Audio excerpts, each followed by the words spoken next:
Good evening. Welcome to the Humboldt County 4th and 5th District 2018 Candidates Forum. My name is John Fromm. I am the Secretary Treasurer of the Humboldt and Del Norte Central Labor Council, and I will be your moderator for this evening. We have a lot to cover tonight, and I want to be as efficient as possible to get through the material that we have. For those of you in the audience tonight, please refrain from making comments as this is being taped for rebroadcast on Humboldt Access, and KMUD is broadcasting live on the radio now. I would like to start by introducing the sponsoring organizations for tonight. Affordable Homeless Housing Alternatives, also known as AHA, Centro del Pueblo, Cooperation Humboldt, Healthcare for All, the Humboldt and Del Norte Central Labor Council, Move to Amend, the North Coast Environmental Center, the North Coast People's Alliance, and True North Organizing.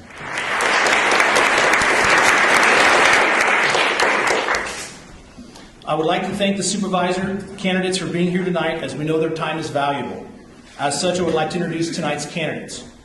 From the Humboldt County's 4th District, Virginia Bass,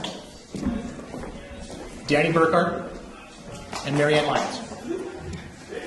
From Humboldt County's 5th District, Stephen Madrone.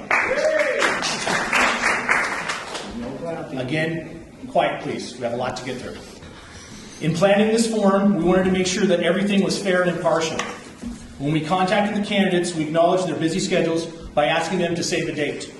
Virginia, for example, was not available on some of the nights that we had suggested, and everyone else was available on tonight, and that's how we ended up with tonight. I point this out because tonight we have a visible absence, Mr. Sundberg. I need to point something out to everyone tonight so they're aware of what's going on. Mr. Sundberg's response to our invite never indicated any issue with his availability for the dates we offered. Rather, he asked whether the Labor Council had done endorsements yet. I confirmed that yes, we had, and he noted that it must not be him because he was not notified. I pointed out tonight was a public forum and an opportunity to speak to the electorate, and it had nothing to do with the endorsement process. He then, quote, declined for obvious reasons. Only after we made our press release regarding tonight's event did Mr. Sundberg send an email to inform us and the media that he was out of town for tonight. We tried yet again on Tuesday morning to give Mr. Sundberg the opportunity for the Humboldt County electorate to hear his answers to these important questions when we sent him and the rest of the candidates the questions for tonight. We encouraged him to return his answers so we could make them available to all of you. He has failed to do so. I'd like to move on and speak about our sponsoring organizations who have taken the time and the effort to put together this event tonight. They've worked very hard, and I appreciate everything that they have done. The way the process is going to go tonight is each respective organization will be taking their turn at the mic to ask their question of the candidates. The candidates will have 2 minutes to answer. Because we have so many important questions to get to, I would remind the candidates that they do not have to use the entire 2 minutes. Brevity is our friend. No, can't. Time permitting, each candidate will be given an additional 3 minutes at the end for closing remarks. Again, I would like everyone to please refrain during the question and answer so we can get through the process as quickly as possible. So, with that, let's begin. Our first question will come from Carolyn Griffith with the North Coast People's Alliance. The questions will start out in alphabetical order with Virginia Bass, followed by Danny Burkhart, then Marianne Lyons, and Stephen Madrone. And then we're going to rotate for every question, and I will remind the supervisor who's going to be the first one to ask. And always remember, the questions go to your left. Carolyn.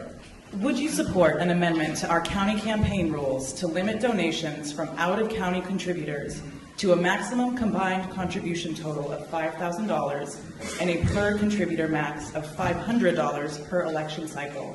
Why or why not? Well, I'm definitely supportive of the conversation because I think it's important. Our board, a couple years ago, maybe 4 years ago now, made significant changes in the limits that we currently allow. And as an example, the incumbent I ran against back in 2000 had received $80,000 from 2 single donors, which was crazy money, right? So we did institute $1,500 as a limit.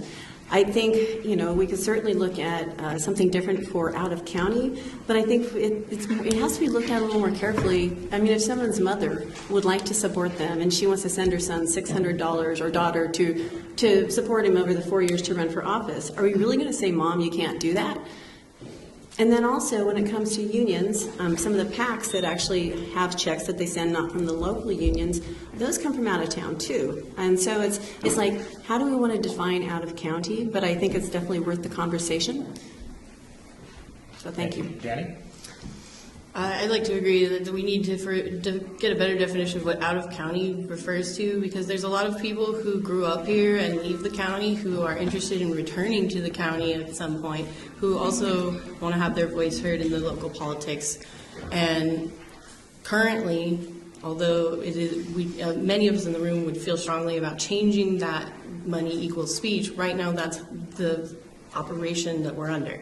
So I think if we're denying locals the opportunity to participate in that way, then I'm not in favor of that. But if we're allowing people to participate who have an interest in what the community is doing as a whole because it's part of their family is here or they're returning here, then we need to be considerate of this. Marianne? I absolutely am in favor of that. I believe that it's a local election. I believe that the folks that live here locally, I have no problem with limiting my relatives who don't live here in the county to less than $500. And I believe that $5,000 total from outside of the county is a perfectly reasonable suggestion, and I would support it 100%. Stephen? Yes, I would support that. I think the ideal situation for our political campaigns here in America would be if every candidate had an equal amount of money, so that really it was about your message and your track record and who you are and what you stand for, regardless of the money. Because we all have seen way too often where the money has controlled who gets elected. And that creates a very uneven playing field. I do appreciate the work that the Board of Supervisors did in 2014 to pass a new campaign contribution ordinance here in Humboldt County. But there's an escalation clause in that ordinance that most of you are not familiar with. So what happened in 2014 and 2010 was it took $100,000, $200,000 to run for supervisor, big money, and special interests were getting involved. So because of that, it got exposed. There was a lot of pressure on the board, so they acted and they adopted a new ordinance that limits campaign contributions to $1,500. But there's an escalation clause. If political action committees spend $10,000 or more towards any of the candidates in that election, then you can donate up to $5,000. How many of you knew there was an escalation clause in the existing ordinance that has been presented to the media and the public as a campaign contribution control, but with an escalation clause? Now, if the values go up to $5,000, who benefits? Money candidates, people connected to money interests. So I'm not supportive of that. I think we need to remove that escalation clause from the ordinance, and I would love to see the playing field further made equal amongst all candidates. Thank you. Thank you. The next question is going to be by Kelsey Reed from Move to Amend. Have you signed the pledge to amend supporting the amendment of the U.S. Constitution, making it clear that corporations and other artificial entities do not have constitutional rights and that money is not speech and campaign spending should be limited through regulation? Why or why not? Danny? I was the first candidate in this race to sign the Move to Amend pledge, and I'm very proud of that.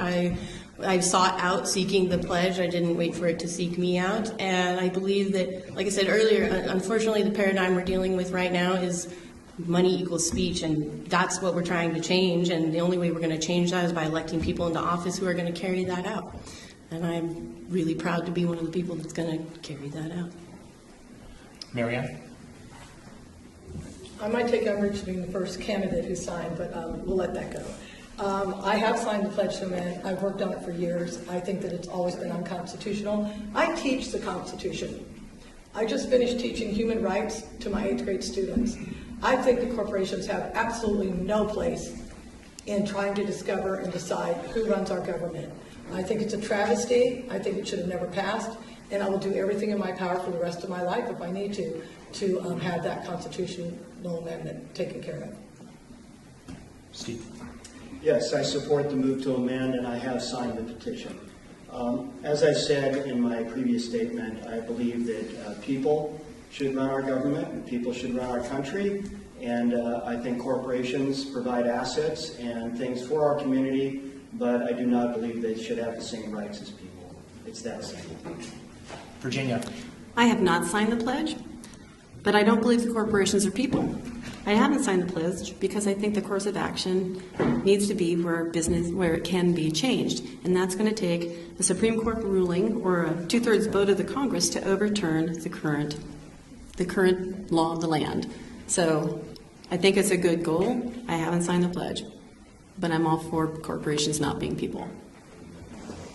Thank you. Our next presenter is going to be Ruthie Engelke with Cooperation Humboldt. What will you do to help promote more transparency and participation in public decision-making? Mary Ann, you start this time. I wish that we had a local C-SPAN. I think that all of our meetings should be held live so that everybody can tune in and watch them, just like folks are doing on Facebook right now. Not only would I want to do that, I believe that it's very important to be very clear about what we're doing at any given time. Very often, we don't know why supervisors have chosen who they've chosen to be on their committees. I think that there should be a transparent process in deciding who are on the committees. I think there should be a transparent process in discussing. I think that we should make sure that the people, I can remember when I was working at the co-op, and very often decisions would be made upstairs about what cashiers did on the floor. I think it would have been a lot more healthy to find out what the cashiers were doing on the floor. They were the ones who were working. They were the ones who were seeing the customers. I believe very clearly that there should be an open door policy. I would institute weekly meetings with the public. I would institute a blog that I would do myself. I'm fine with having my own podcast as well, so that everybody is aware of what I'm doing on a daily and weekly and monthly basis if I'm the supervisor. Stephen. Yes, I do think we can do a lot better job of promoting transparency and participation. I appreciate that Access Humboldt does stream the Humboldt County Board of Supervisors meetings live while they're happening. And then you can also go back into the archives and look those up later. That's a fantastic service that they provide for our community. And I've often used it when I'm sitting at lunch and there they are, and the board's right there. I can eat my lunch and watching it, or watching it from my home. I think that's a great improvement that has occurred over the last couple of years, thanks to Access Humboldt and everybody else involved in that. I also think we can do a better job with the county website in making it easier to navigate. I don't know how many of you tried to go to the website and find documents or information, and it's really cumbersome. It's very difficult, and that discourages participation. We have technology, we have expertise. We really could do a better job of that. Additionally, getting information out about upcoming meetings. There's the minimum requirement by law, posting, etc., but we could do a lot better job of informing the community about what's happening. I think that having weekly updates on the radio, like Estelle does in Southern Humboldt, is a great example of communicating with your district. I commit to doing that in the 5th District, not only over here on the coast, but holding regular meetings and interviews with the radio station in Humboldt and with KHSU, which covers a lot of the 5th District quite well. I also believe that when people come before the podium to speak, while we may have to limit things to 3 minutes due to so many people wanting to speak about issues and things, I think that we could do a much better job of being respectful to that input. And if you want to see what I'm talking about, go to the last Board of Supervisors meeting when Judy Hodgson was communicating to the board just this Tuesday about concerns about cannabis operations and conflict of interest, and see how she was treated by the chair of the board. Pretty much just shut down very rudely, and none of the board said anything, and yet he seemed to be speaking for the rest of the board. Thank you. Virginia? Well, this wasn't where I was going to start, but there is a process, and the 3-minute limit is in place by our county council. Basically, if you let anyone go beyond that 3-minute period, you have to let everybody else talk extra as well if they want to. So it's an effort to have fairness, but it's actually what's required by the Brown Act. So I know sometimes it seems unfair, and it is frustrating for sure. I agree with Stephen that the website I can't even get around it, so that tells me that there's a problem. And I think we can do a lot more as well. I'd like to think that I'm fully available. My number is 499-5000. Many of you have it. I'd love to meet for coffee. And I'd love to have conversations even with people who don't agree with me, as long as they're respectful conversations. You know, there is a difference. I don't mind talking, but we need to respect each other to exchange information. The ways I think that we could increase, we do have a lot of meetings. I don't think you guys want to know all the meetings. There's like 19, and you know, if you really want to be there, we can let you know when every one of them are. But we can ask you what you need, what makes you feel that we're providing more transparency. We can guess what would do it. I can guess that, you know, I want seats for everyone at the meeting, but you have to want to be involved. You have to ask, you know, hey, what's going on? But also meet with us and tell us what you need and what you think we're lacking. You know, if you want me in your neighborhood, I will be there. You know, I go to people's houses all the time. I regularly go to the Senior Resource Center. I would come to any place, you know, if you want us to get to know me more and feel that you know more about what I'm doing, but then also tell me what I can do better so you would have more of a comfort level in that transparency. Danny?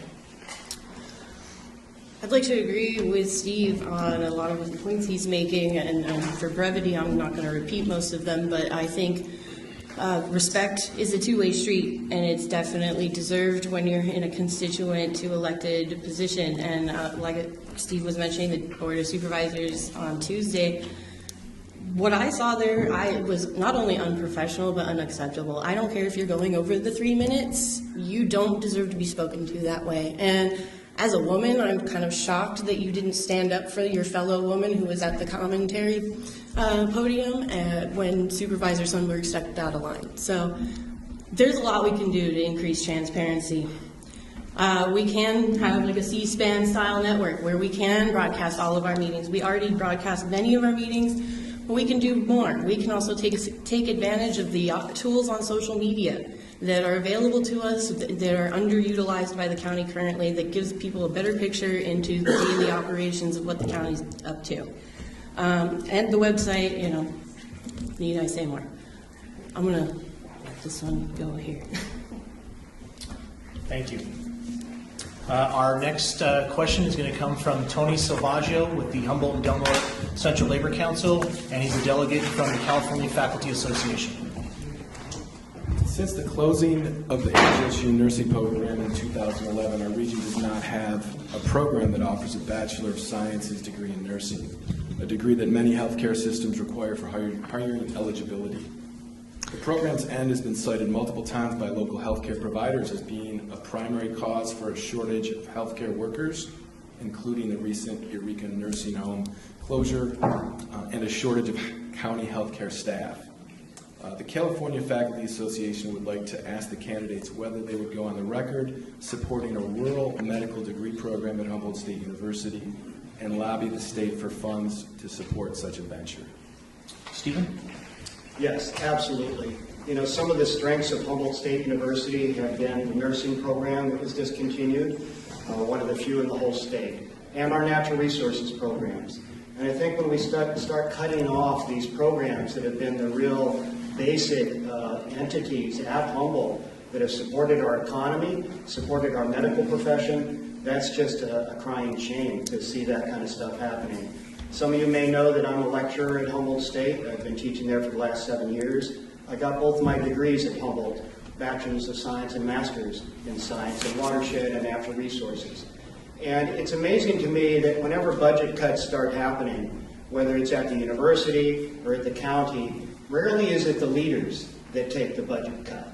Rarely is it administration that takes that cut. It always seems to be the people low on the totem pole. In this case, the lecturers at Humboldt State. They're cutting into the programs, and then they're going to try and balance the budget by eventually raising tuitions. That just seems to be really a bad way to go. In leadership, it's always best if the leaders step up and take the burden upon themselves first.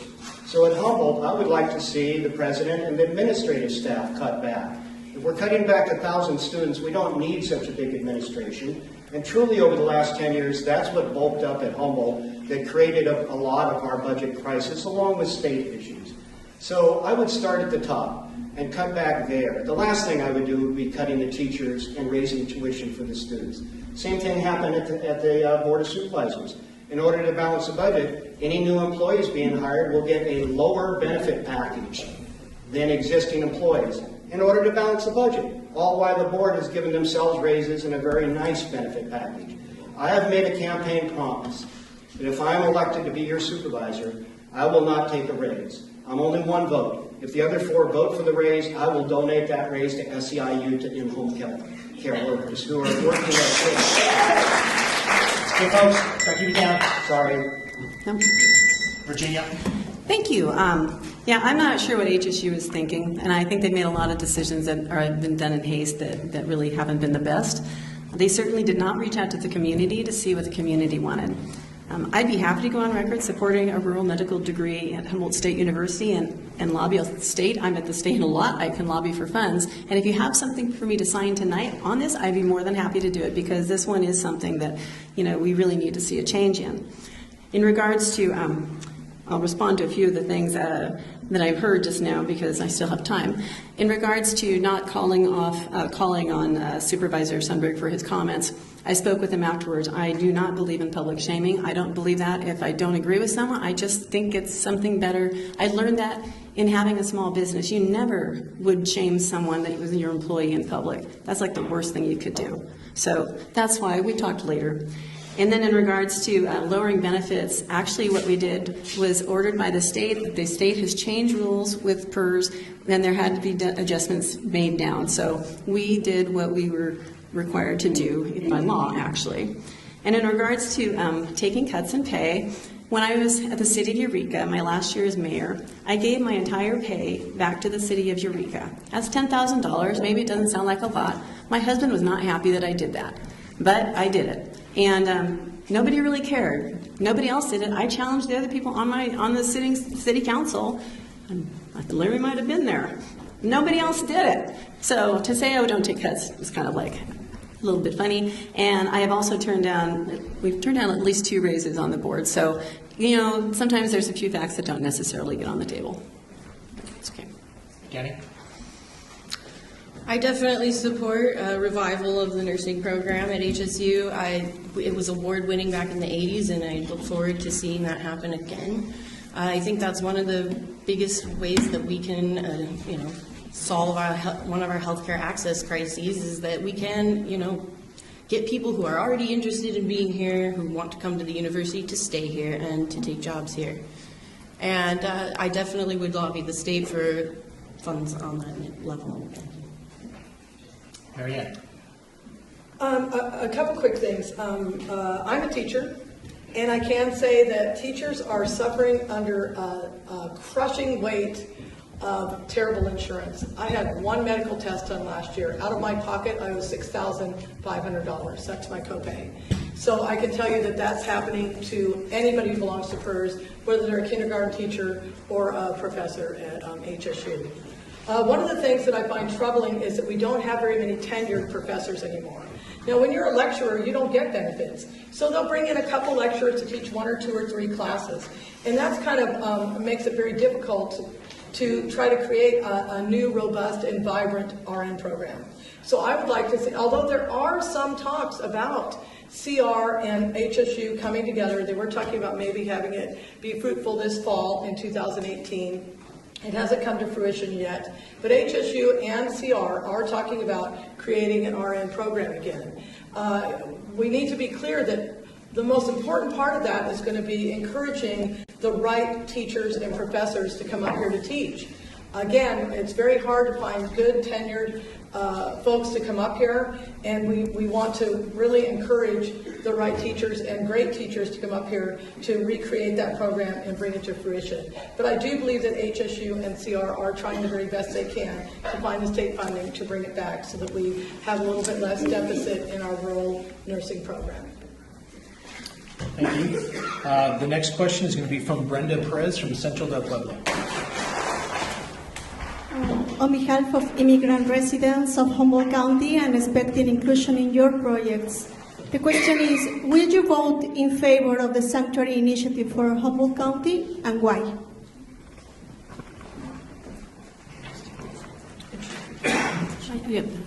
Actually, I thought the question was not, would you vote? Do you support being declared a sanctuary county? So, you know, this is a question on the board. This is one we can answer first. Thank you very much. The shorter answer is no, and here's why.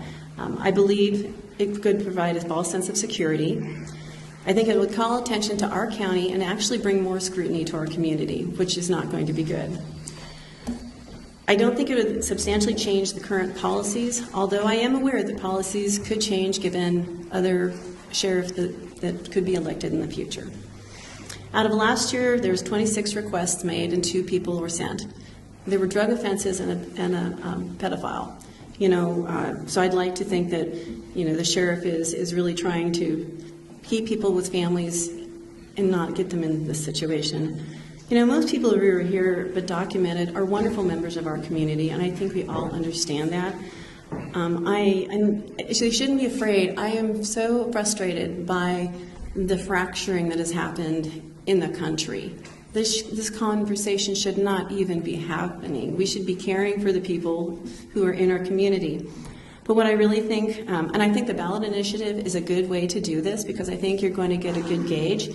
And when you get the signatures, and if you get enough and they're verified, the board will have a choice. We will either be able to say, hey, you know, okay, we think we can go, we'll work with you on this and maybe make some changes. If we don't make changes, it goes to the ballot.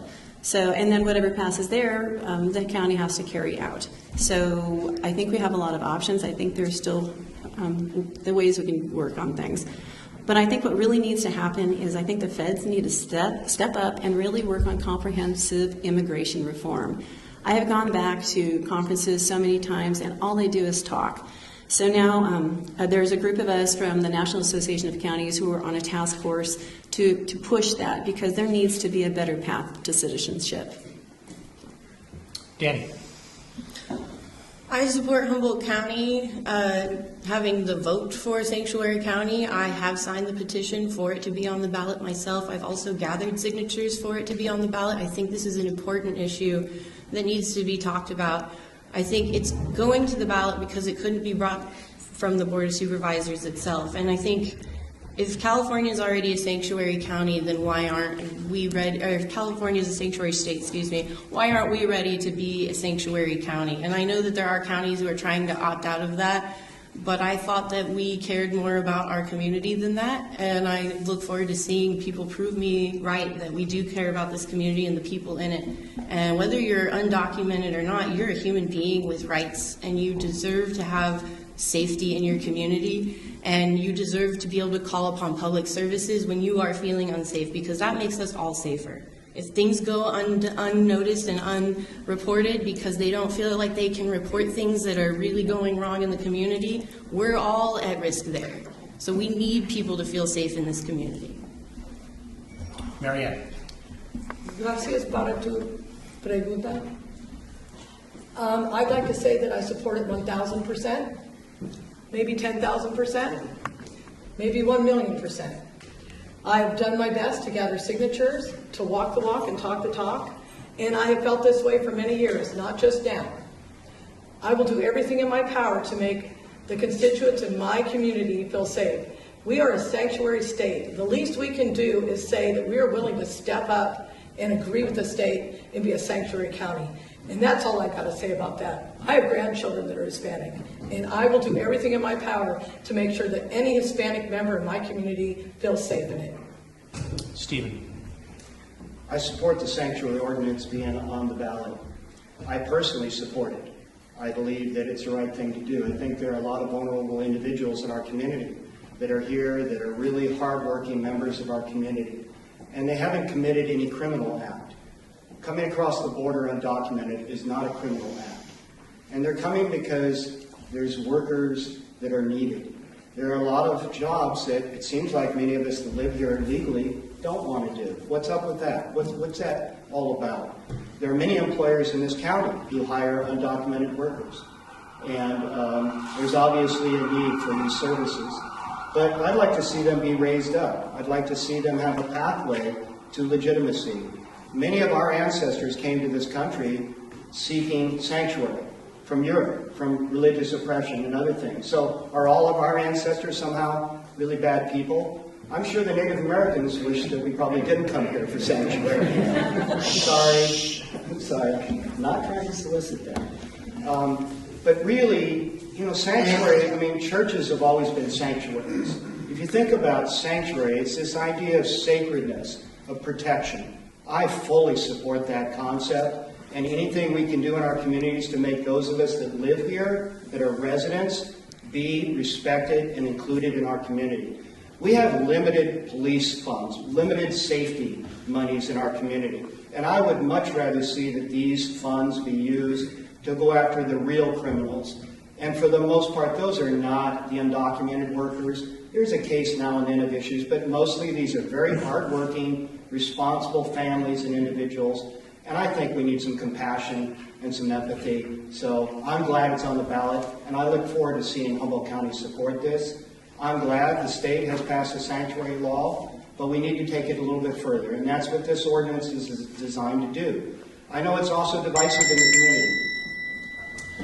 Thank you. Our next question is going to come from Nezzy Wade from the Affordable Housing Alternatives. Thank you.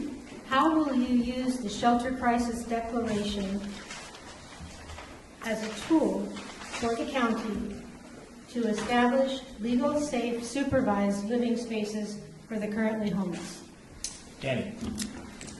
I'd like to take advantage of some of the loosening of restrictions that occur when we declare crisis for these things. I think we definitely need a sanctioned, organized space where people can sleep safely.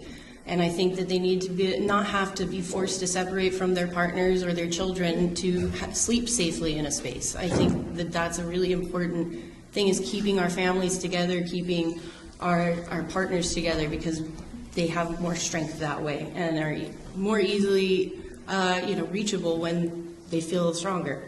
I also think that we can provide more services as far as trying to help those that are houseless for addiction reasons and focus on treatment programs. We need to expand on our treatment programs. We also need to focus on our teens. We don't currently have addiction services for teens under 18, and that's a huge issue in our community that needs to be addressed.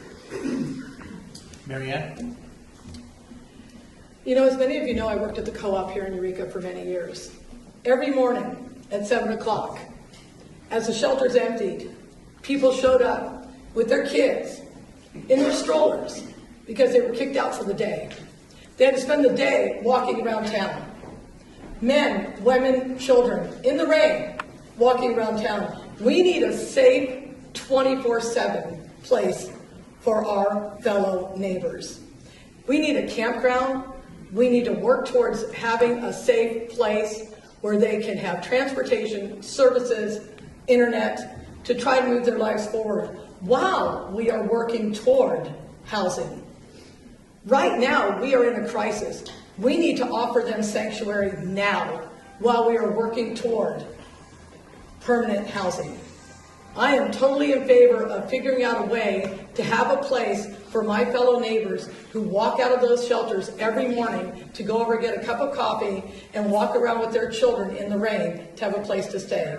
1,300 students right now, kindergarten through 12th grade, are considered homeless according to Humboldt County Office of Education standards. That is unacceptable.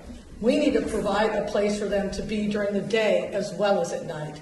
We need to find a place for them to be able to sit and play cards and read books to their children. This is more than just a criminal element in Old Town. This is a very, very serious problem, and we are behind the 8 ball solving it. Stephen. Yes, affordable housing is a huge issue in our community, and it is multi-pronged. As Marianne said, the homeless population is multiple populations. It's not just one population. 19% of Humboldt State students are homeless. 19%. Sleeping in their cars, couch surfing. Something like 10% of CR students are homeless. Then there's the younger students and families that are homeless. There are people on the streets that have been denied mental health care facilities since Ronald Reagan dismantled our mental health care all over the state, and it hasn't gotten any better since. There's a lot of pharmaceutical corporations pushing a lot of drugs on people, and that's being aided by others that give it away as candy almost when you have an injury. And then you become addicted, and then your prescription runs out, then you go to the street for the prescription, pretty soon you lose your home, your house, your job, and now you're a victim, and yet we see them as criminals. We see them as the problem, and yet we as a society have created these things. So we need to start working on this problem. The sheriff says we're spending $80,000 a year putting people in jail. The jail is full. We can't even put people in jail anymore because it's overcrowded. We're spending $60,000 a year on homeless and not solving the problem. So as your supervisor, I would bring those funds up front. Yes, transition costs money, but if we can bring those funds up front with the emergency shelter declaration that took 1.5 years for the board to pass, it cost the county nothing to do that, then we can start having alternatives to start thinking about tiny house villages, sanctuary camps, removing some of the problems with secondary dwelling units and tiny homes on everybody's parcel so that we can all be a part of the solution and move that money up front. We have the resources. Denmark has solved this problem. Utah as a whole state. Austin, Texas has helped solve this problem in their community. We know how to do it. It's time to put our feet to the work of doing this. Virginia. Thank you. Back to the declaration, I think one of the ways it could be used as a tool is to bring increased awareness to the public of that they can be part of the solution. And you guys in this room, you already all know this. We work on it, but a lot of people don't know how they can help. So I think we know it wasn't a magic wand by any stance. We even look at the city of Eureka, who's had one longer, and they haven't been able to do a lot either. But I think it is aware. We need to let people aware of how they can help. I'm not in favor of a camping concept. There are some other communities doing it, and perhaps there will be ways that I might see where it could fit. Right now, I prefer not going that direction. I do think there's a lot of where does he go? I think the tiny houses have a lot of potential, and League of Cities and the California State Association of Counties actually just released a report, not necessarily of best practices, but of what other communities are doing. And like tiny houses are one of the great options. But what's really needed is community members to step up who have property, who are willing to be part of the solution, because you got to put it somewhere. But that also means you have to work on turning NIMBY into YIMBY, make it yes in my backyard. So we all have a part to play in this. We can't force things on people. We have to work with people to understand why they can be part of helping the problem and why they should be. I also think that people forget that cities and the counties actually had to zone land that are actually shelters where shelters are principally permitted. And I'm wondering if anyone has actually checked all of those available areas as being possibly available. So I think there's a lot of opportunity, and I think it just brings a higher awareness to the situation, and I think it's going to bear fruit. Thank you. Our next question is going to come from Larry Glass with the North Coast Environmental Center. Environmental degradation continues at an unprecedented rate in our rural parts of our county. If elected, what will you do to make sure that our environment is protected under the new cannabis regulatory scheme the county has implemented? Marianne. Oh, good. Okay.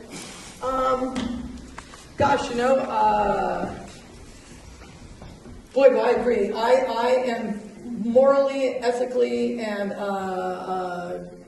every other way I could think of opposed to having people growing on the top of the hill.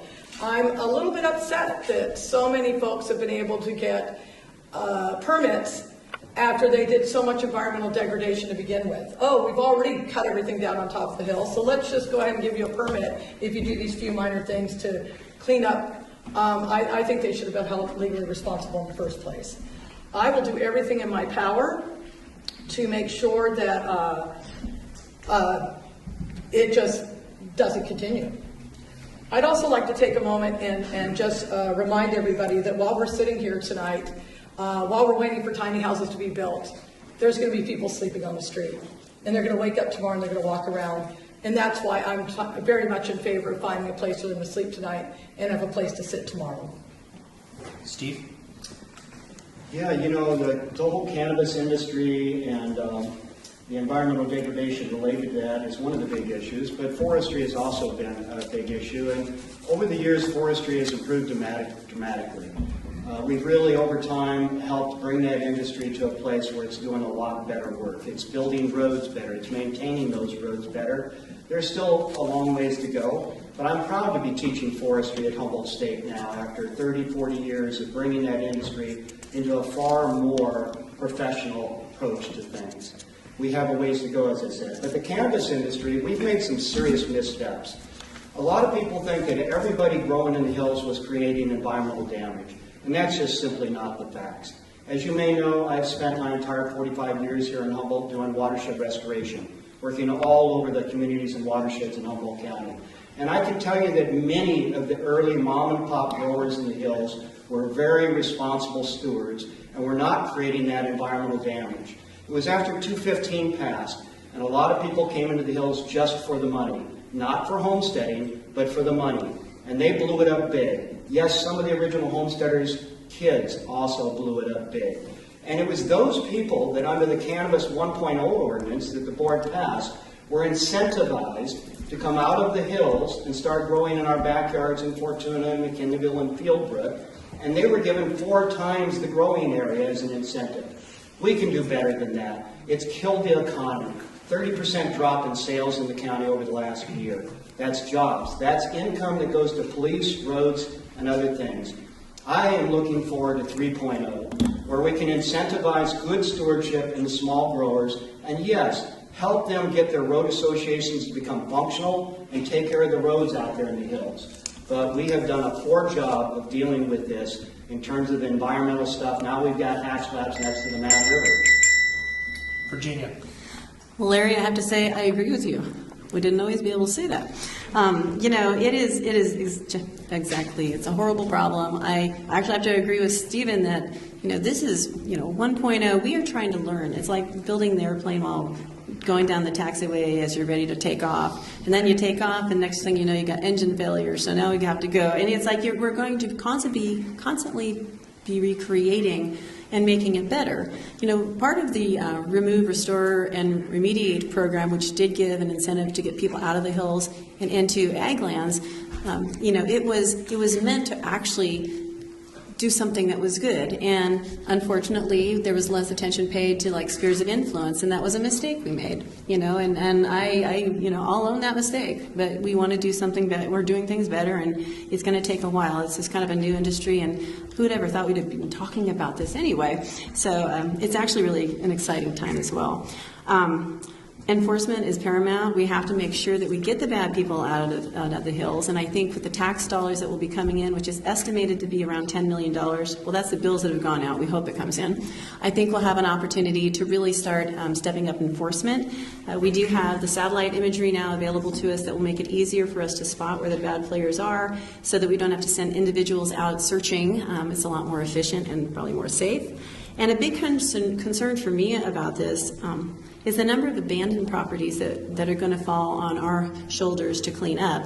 Because as people are finding out they can't get some of their properties into compliance, they have nowhere to go. People can pretty much just walk away, but somebody has to clean up the environmental damage, and that will be you and me and all the rest of the taxpayers. And that is a big concern because we don't know how many of those that might be out there. Danny. Well, thank goodness Lockheed and Boeing don't build planes while they're trying to fly them. Yeah, that's dangerous. What we're participating here is in dangerous policy. We created this disaster, and we can certainly get ourselves out of it. The ways that we do that are by listening to the hundreds of farmers that have come to the Board of Supervisors, the very mom and pops we're trying to protect, who come to the Board of Supervisors in the hundreds to tell them that they are being taxed and priced and fined and feed out of their county. These are people who are part of our community that have donated to our schools, donated to our nonprofits, donated to many of our causes that we hold near and dear to our hearts in this community, and we are at very big risk of losing that beating heart of this community. I don't want to be like Napa. I don't want us to be in a community that only exists for tourism and not for the residents that live there.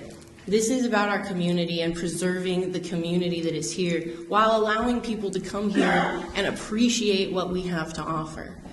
We can't have them appreciate what we have to offer if we are not addressing the legacy issues of environmental damage in this county. And it's certainly not all going to be done on the backs of the less than 300 people who are permitted today. And so they're not going to pay for that. It's not feasible that little amount of permitted people are going to pay for that. So, while I applaud the effort to go forward, 2 years I did go before the Board of Supervisors and explain that this very situation that we're facing today was what awaited us if we approached cannabis regulation in the manner that we have. And I hate to be the soothsayer there, but I look at where we sit now, folks. Thank you. Thank you. The next question is going to come from Brenda Yodorita from True North Organizing. I'm the Coastal Humboldt Community Organizer for True North Organizing Network, and this is our question. What do you see as the value of building a powerful, grassroots, people of color-led organization and to our community and to the office that you're running for? And how would you make use of such an organization? Steve. Well, the value is beyond words. Anytime we have members of our community that don't feel welcomed or respected or a part of what we're all doing, we've got a serious problem. And I hope that we all recognize that our community is diversifying. Thank goodness for that. It's a wonderful thing. We've always had a lot of Native Americans, but even they have felt seriously oppressed for a long time. In fact, the Yurok tribe has recently filed a lawsuit against the Humboldt County schools for discrimination in the schools. It's ongoing. There are racial problems in our community. There are unsolved murders. There are other kinds of things that are going on that are just not okay with me, and I think many of the people in the community. Now, these are not easy things to solve. So I would value that tremendously, and I think that we would need to make some sort of an advisory group to help the board and us as leaders be fully informed of what the issues are and what the possible solutions might be to help more fully integrate our community.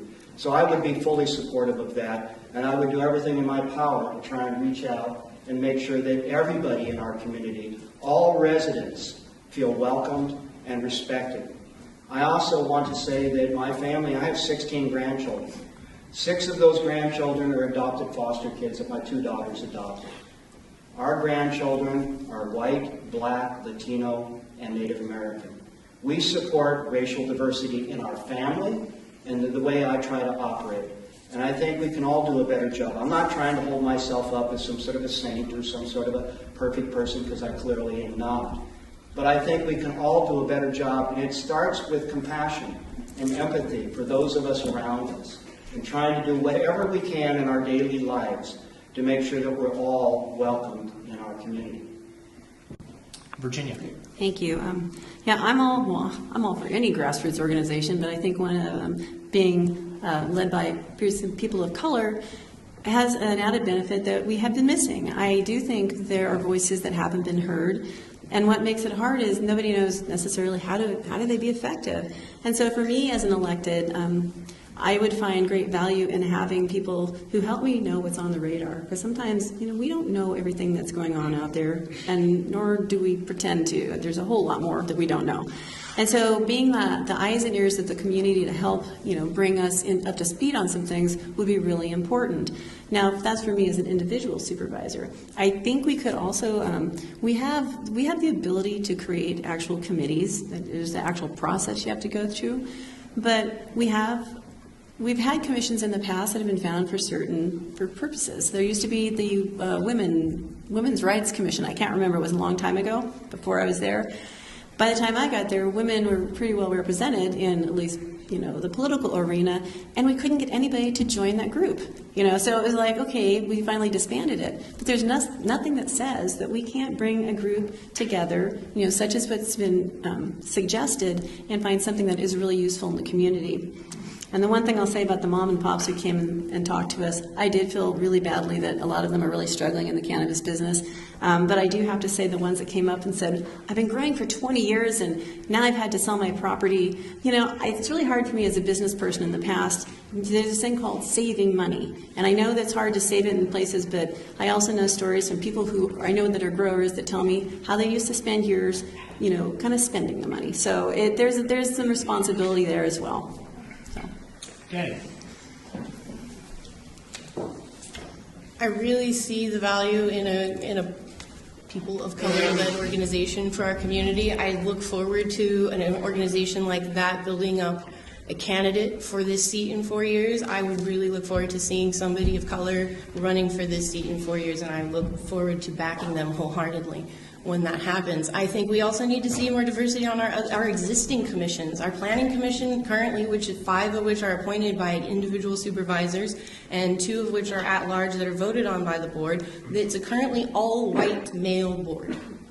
That doesn't represent this community very well, and I think that needs to change. And I think having a powerful organization that starts to lead that change and helps get people who are motivated to take those positions and get them into those positions is a great thing for this community, and I very wholeheartedly support that. As to being 20 years in the business and not saving your money, it's really easy to save your money when you can put it in banks. When you have to rely on putting it in the ground, it molds, it rots away, it becomes unusable as tender in the United States of America, and people die and bury their money where nobody knows where to find it. And we have widows in this county who are sitting on hundreds of thousands of dollars potentially who do not know where it's buried. So that's not flowing in our economy. And where were they spending it in Virginia? They were spending it in our economy. That's how we've enjoyed having wonderful nonprofits that have been funded.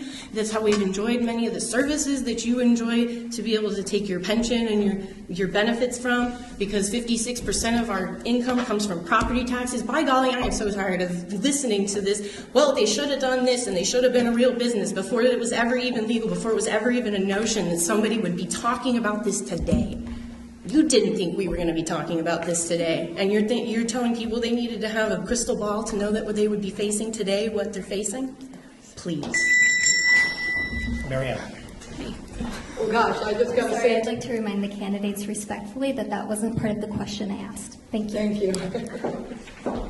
I'd like to get back to this question and not talk about the tax dollars that were never paid by those folks. But anyway, I'd like to say what I see as a value is it's exciting.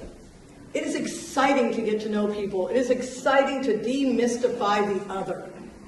And when you have a grassroots organization that comes together and brings together people of color, and that means Asian, Native American, folks that aren't sure what color they are anymore because we're so blended in our communities sometimes. I think it demystifies the other, and I think it's exciting. I've taken students to other countries. I've gone to Egypt to learn about what it feels like to be the other. I've taken groups of students to Thailand and done cross-cultural educational projects so that those students understand how different the world is when you leave Humboldt County. I think it's exciting. I would love to make use of an organization such as that. I would sit at every single meeting. I think it is really fun, exciting, and I love to learn how to cook, how to think, and how to feel some of the things that folks feel besides me. I like demystifying the other. Thank you. Our next question is going to come from Patty Harvey from Healthcare for All. And I want to thank Brenda for reminding the candidates, let's make sure that we stay on the questions that we have right now. We have a whole other set of questions coming from each group, and we'd like to make sure we can proceed with all the questions. Patty. All right. All of our service districts, cities, and our county spend millions of dollars on health care insurance for their employees. The Healthy California Act, SB 562, would eliminate the need for such expenditures and free up that money for use on services, infrastructure, and obviously many other things. As supervisor, would you take action to encourage the Board of Supervisors to support the state of California installing such a healthcare system and thereby make a more fiscally responsible use of taxpayer dollars? Virginia. Well, thank you. One thing I'll start this off with is for everyone to recognize that it takes 3 at the Board of Supervisors for anything to happen. Supervisor Wilson and I had brought something forward. We looked for a 3rd vote, and we had to water it down. And that didn't suit anybody, so he and I are now working together. We've talked to Corinne, we've talked to a lot of people, and we've also talked to folks in Sacramento. I think the entire board does recognize that there is an importance to healthcare for all. Heck, my husband and I spent $15,000 last year due to my knee and his broken arm and whatever else we did, and it's like, that's not easy money, for anybody. So things are broken and they do need to change. I think the concerns of the board are still that the mechanisms are not in place for what the actual money would come from, how that funding would look. And I understand from conversations that maybe what we need to do is just say something just to push it along so it keeps going through the process, which is another option. But today I did talk to Senator McGuire's staff, and I asked what he thought about what was coming out of the committee that Jim Wood and others had. And McGuire's thoughts are that while it's not perfect, he does believe that it's an incremental step in the right direction. I was not able to talk to him personally about what he thinks we could do to help spur this along. So I think this conversation will keep coming back to us. It's hard to be elected when you believe in your heart of what is right, but you also have to believe what's going to happen. And there's just when there's not answers there, it takes a leap of faith. But it does take the conviction of 3. Wait, that doesn't say conviction. Sounds like we're going to jail. Well, we have to have 3 people that are in this together, and that's where the community can come in. We need help. We can't take each other and make them vote a certain way. We can only talk to 2 supervisors. So be more involved. Be like Catherine. Come and visit us. Danny. I support SB 562. I think that while there are things that need to be changed, that's what our whole legislative process is supposed to be for. It's supposed to go through in each committee and stand the rigors and testing that our legislative process is built on, and I believe it should be allowed to go through that process so it can be improved and something that becomes funded and feasible and actually a reality for Californians. I think it is a fiscally responsible thing to want single-payer health care, because right now, with the benefits that we are paying for as a county, we are, at the end of this fiscal year, we're slated to be $300 million in unfunded liabilities for the county, and a lot of that comes from pensions and benefits for executives in the county especially. And I think it's important to address that, because a lot of that for our county could be alleviated with a single-payer system if that healthcare portion of that is funded by a single-payer program. So I fully support it. I have canvassed with CNA for SB 562 to get this out in the community, and I fully support it. Marianne. Not only would I encourage the Board of Supervisors to support the state of California installing a healthcare system, whether we call it 562, 954, or 1,492, I don't care. I am all for single-payer healthcare. I would spearhead, even from this remote area, finding other people on other boards of supervisors to come together as a block to encourage the state of California to start focusing on the incredibly ridiculous healthcare costs that are making families struggle.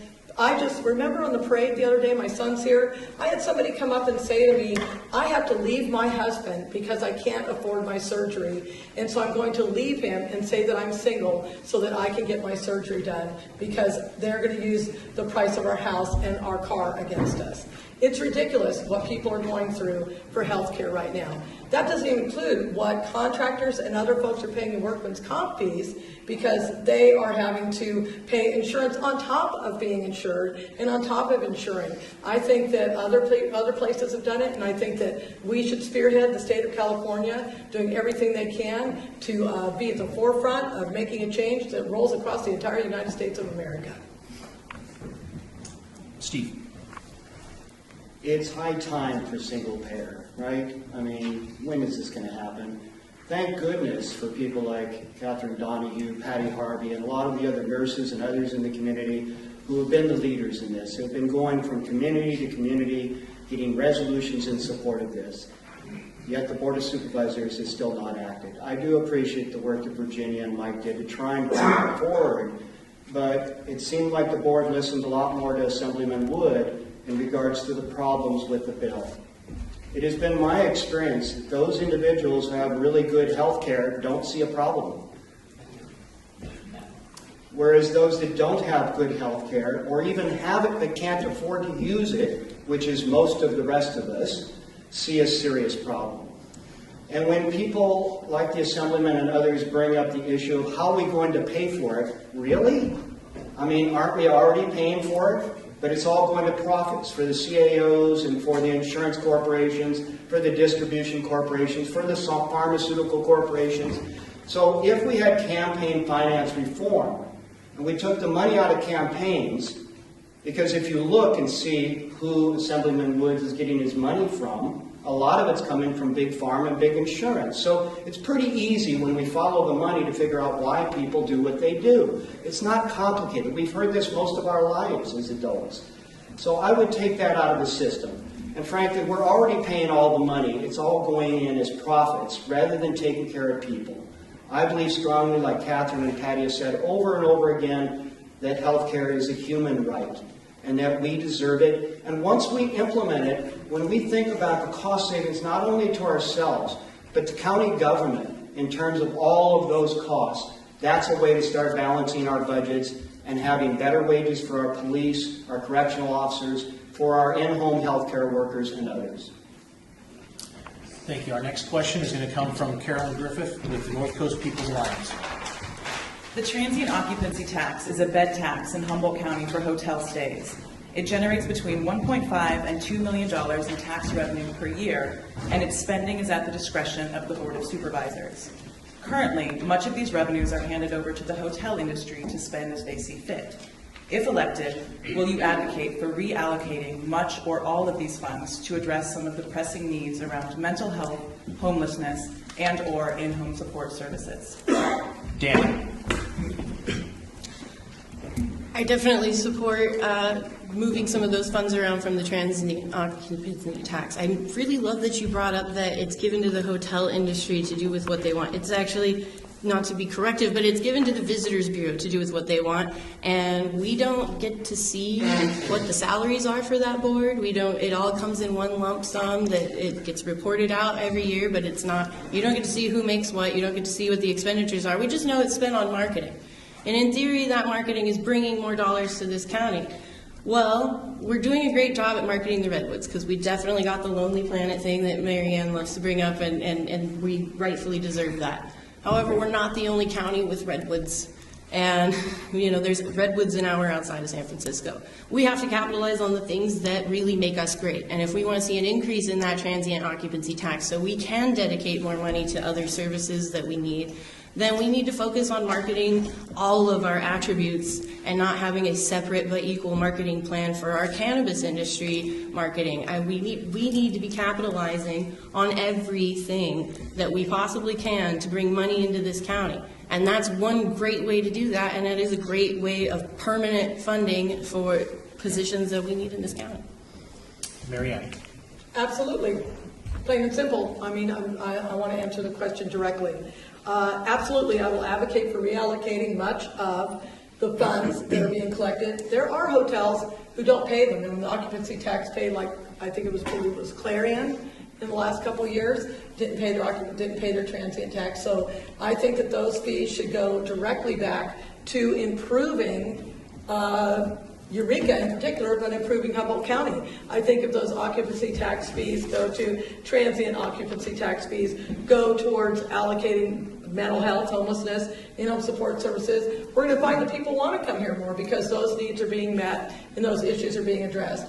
I don't think that the tax should go in. I'll advocate for it 100%. Stephen. Yes, I also would advocate for the board taking a stronger role in this. It's important to market the county in terms of its tourism and economic growth related to that. But think about what those visitors are experiencing in our communities right now, with homelessness out of control, with crime out of control, and all these other things, with people being homeless, and not having a place to stay at night. So if we really want to build a strong economy, we've got to work on our social issues. Whether or not that money comes from the TOT taxes or from other sources by being more efficient with our general planning so we don't get ourselves into lawsuits like the Tubi Ranch or Mercer Fraser projects that waste hundreds of thousands of dollars on bad planning, doing bad things in next to our water and things like that. So if we're smarter about our planning and we start tackling our homelessness and our crime and other addiction issues that are not all related to homelessness, then we'll start having a community that is more welcoming to visitors. Imagine if you're a visitor and you're coming into the community and you can't go anywhere without running into all kinds of social ills and problems. That might be the last visit that you make here. So just trying to encourage people to come here when our problems are relatively out of control, I think we need to rearrange our priorities and we need to start dealing with these social issues and helping people that want help or can accept help to get back on their feet so that we reduce all of those problems and help make our community more welcoming.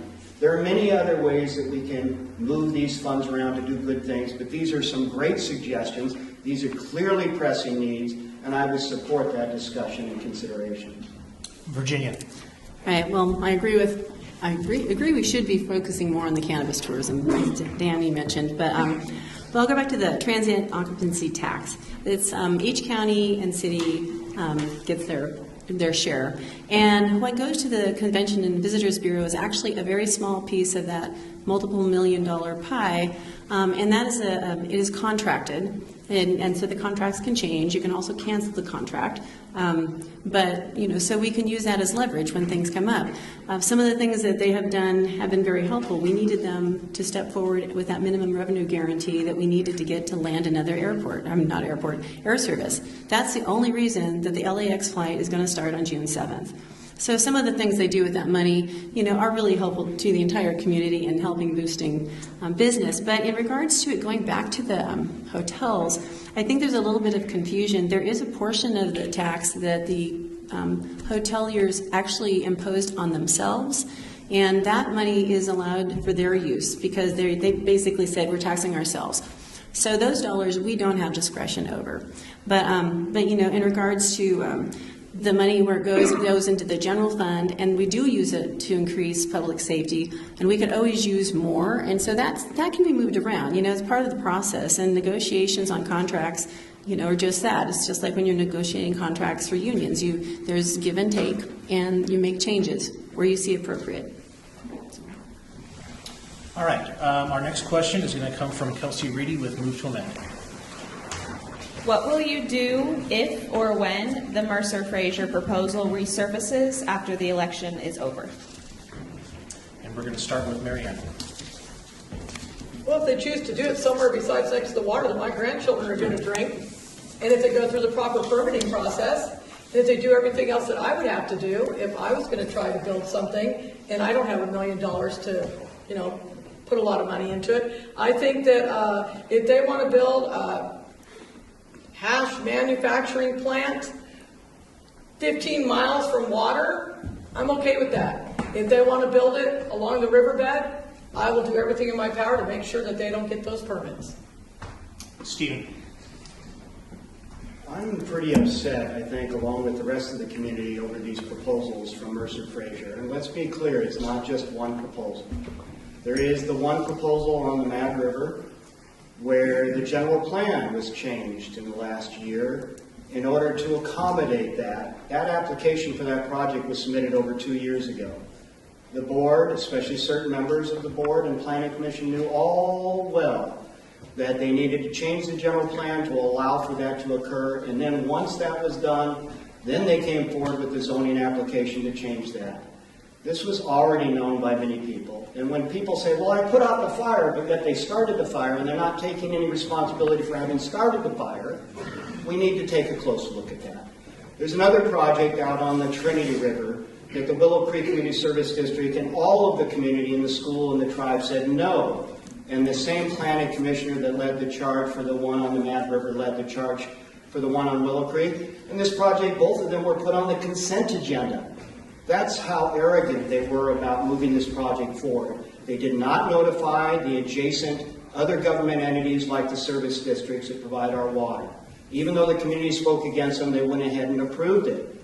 There's another project in Trinidad where Mercer Fraser's running a quarry just outside of town on Quarry Road that is now dumping huge amounts, sometimes some 3,000 times the level that EPA allows for aluminum into our local creeks and into the bay. It's a bioaccumulating substance. There's another project proposed up on Big Lagoon for a rubber gum asphalt plant that was sited in Mendocino County. The very same plant operation by Mercer Fraser was sited and pushed out of Mendocino after the Willits bypass project for violations of many environmental laws. Now that's proposed in Big Lagoon. So I am not okay with that. This comes down to land use planning and giving developers false promise of what they might be able to do based on politics rather than good environmental and economic planning. Virginia. Thank you. Well, I'll oppose the project. It was quite interesting because it seemed to be in the press that somehow we were trying not to hear the appeal, and we didn't hear the appeal, and it's like it never came to us. It didn't ever get to that stage, and it wasn't in any type of. It was not a good project. Let's just leave it at that. But what I'm hearing in going door to door is it spawned a much bigger conversation in the community that I didn't really think about because I mean just in the city of Eureka there are at least 4 facilities that are for extraction and manufacturing. You could call them hash labs. They're right next to the bay. So people are saying, well, what does this mean really? Is the same thing that happens over there, can that leach into our bay? And can that actually decimate our oyster industry? And I'm going, that's a good question. I don't have that answer. But so I know a lot of focus is on this, I think, proposal because it was for a lot of reasons, but I think there's a bigger question on the safety of drinking water because if it could happen there, why can't it happen in the middle of Eureka where you got 4 of them going on? Bogart's right next to the bay pretty much. It's pretty close. So I think if we're going to be looking at the water issues, it has to be a bigger look. And I think we can't just focus on one. Danny. I publicly came out against the Mercer Fraser project from the beginning. I was also one of the people that went around to several move to amend meetings, among others, to talk about this issue and make sure that people understood what was going on here. Like Steve said, it came down, we had a general plan update and then shortly thereafter an application for a zoning change that allows heavy industrial uses next to our water. I don't care if it's a hash lab or a car painting facility or a furniture manufacturer. I don't want that next to my water. I don't know about you guys. You're going to drink it too, so I imagine you don't want that next to your water. Having that zoning applied in a spot zone like that is just not correct planning. We need to be making our policies based on facts and data. Having hash labs in Eureka near the bay, they're in contained commercial facilities that are not in floodplains. If we have a tsunami and they're in the tsunami zone, yes, there could be a concern there. Where the Mercer Fraser project is for sure in a 100-year floodplain. For sure. So just keep that in mind. And, there is evaluating your risk levels here. We have much more risk with climate change of tsunamis and with floodplains, but we're not moving the entire city of Eureka into the hills. Maybe we should consider it in the future. But so we need to be making smart policy decisions based on community input, data, and science. And as far as I can tell, the community input was just left out of it. And you guys appoint the planning commissioners that approved this project despite the controversy, despite the water district having to spend its own public monies to file an appeal. It shouldn't have gone that far. The planning commission should know better what the community is wanting in its community if they're passing these kinds of projects. And that's why I think we also need to revisit the diversity of what's on our planning commission. Thank you. Our next question is going to come from Ruthie Engelke from Cooperation Humboldt. Do you believe that we can have an ecologically sustainable and socially just society under the economic system known as capitalism? Steve. No, I don't. On its own, capitalism doesn't seem to have the kinds of controls in regards to social responsibility that I think many of us would like to see. Thank goodness that we are not entirely a capitalistic society here in the United States. There are no countries that are purely capitalistic or purely socialistic or otherwise. Almost every country is a combination of these things, and America is that. We do have capitalism, supposedly a free market, but it's not a free market. Every industry gets subsidies of some kind or another, either tax or permit subsidies for their industry. You can point out any industry and you will see there are subsidies there. So it's not a free market. We as a society decide what we'd like to see happen. That's if we vote. That's if we get registered and we're actually active participants in our democracy, and we have campaign finance reform so that we even the playing field. I was talking to my mom in the last presidential election. I said, Mom, you ought to check out Bernie. Pretty good guy here. She says, oh, Stevie, I can't do that. He's a socialist. I said, Mom, he's not. He does care about society, and he does work really strong on social issues. But what do you think police are, and fire, and public schools, and roads? These are all socialist programs that we have in America, where we all combine our resources together to take care of each other, because we feel that that's the way to do it. Do we really want our police services privatized by Halliburton or somebody else? I mean, so having some socialism and having campaign finance reform, and if we get more involved, which I thank Bernie for doing, I even thank Mr. T for that, because that's really the one good thing I think he's done, is he's waking people up, right? The women, especially, and people of color, some of the men are waking up. We can have a good system when we have that balance. Virginia. Thank you. And it's funny, I really struggled this one of how do you say it? Steve did great, actually. I'm going to say, I really like that. You know, in my idealistic belief, I think if we keep working on it, we will see improvement. You know, and yes, it could be more socially just. And perhaps what Stephen said is the way we do work on it. You know, and you know, they give me a different. This is what happens at these. It's great. You get to learn new information and new ideas. And you know, great if Congress could amend the federal tax code, but perhaps it is working towards a mixture, because the way this was stated is like this is all we have, and I think that's kind of what many of us are stuck in, saying this is all we have. But when you look at it a little more broadly, I can see there being possibilities. I don't have any answers for you on that one to say how right now, but I appreciate that Steve brought that up as a new way to think about it. Danny. I share similar views with Steve on this subject, and for brevity, because we do have more questions to get to, I'm just going to leave it there, that I believe it's possible when we take a broader look at things and apply social mores to the problems. Thank you, Marianne. It would take an extreme ideological shift. We have to remember that the Constitution of the United States was written for white, landowning men.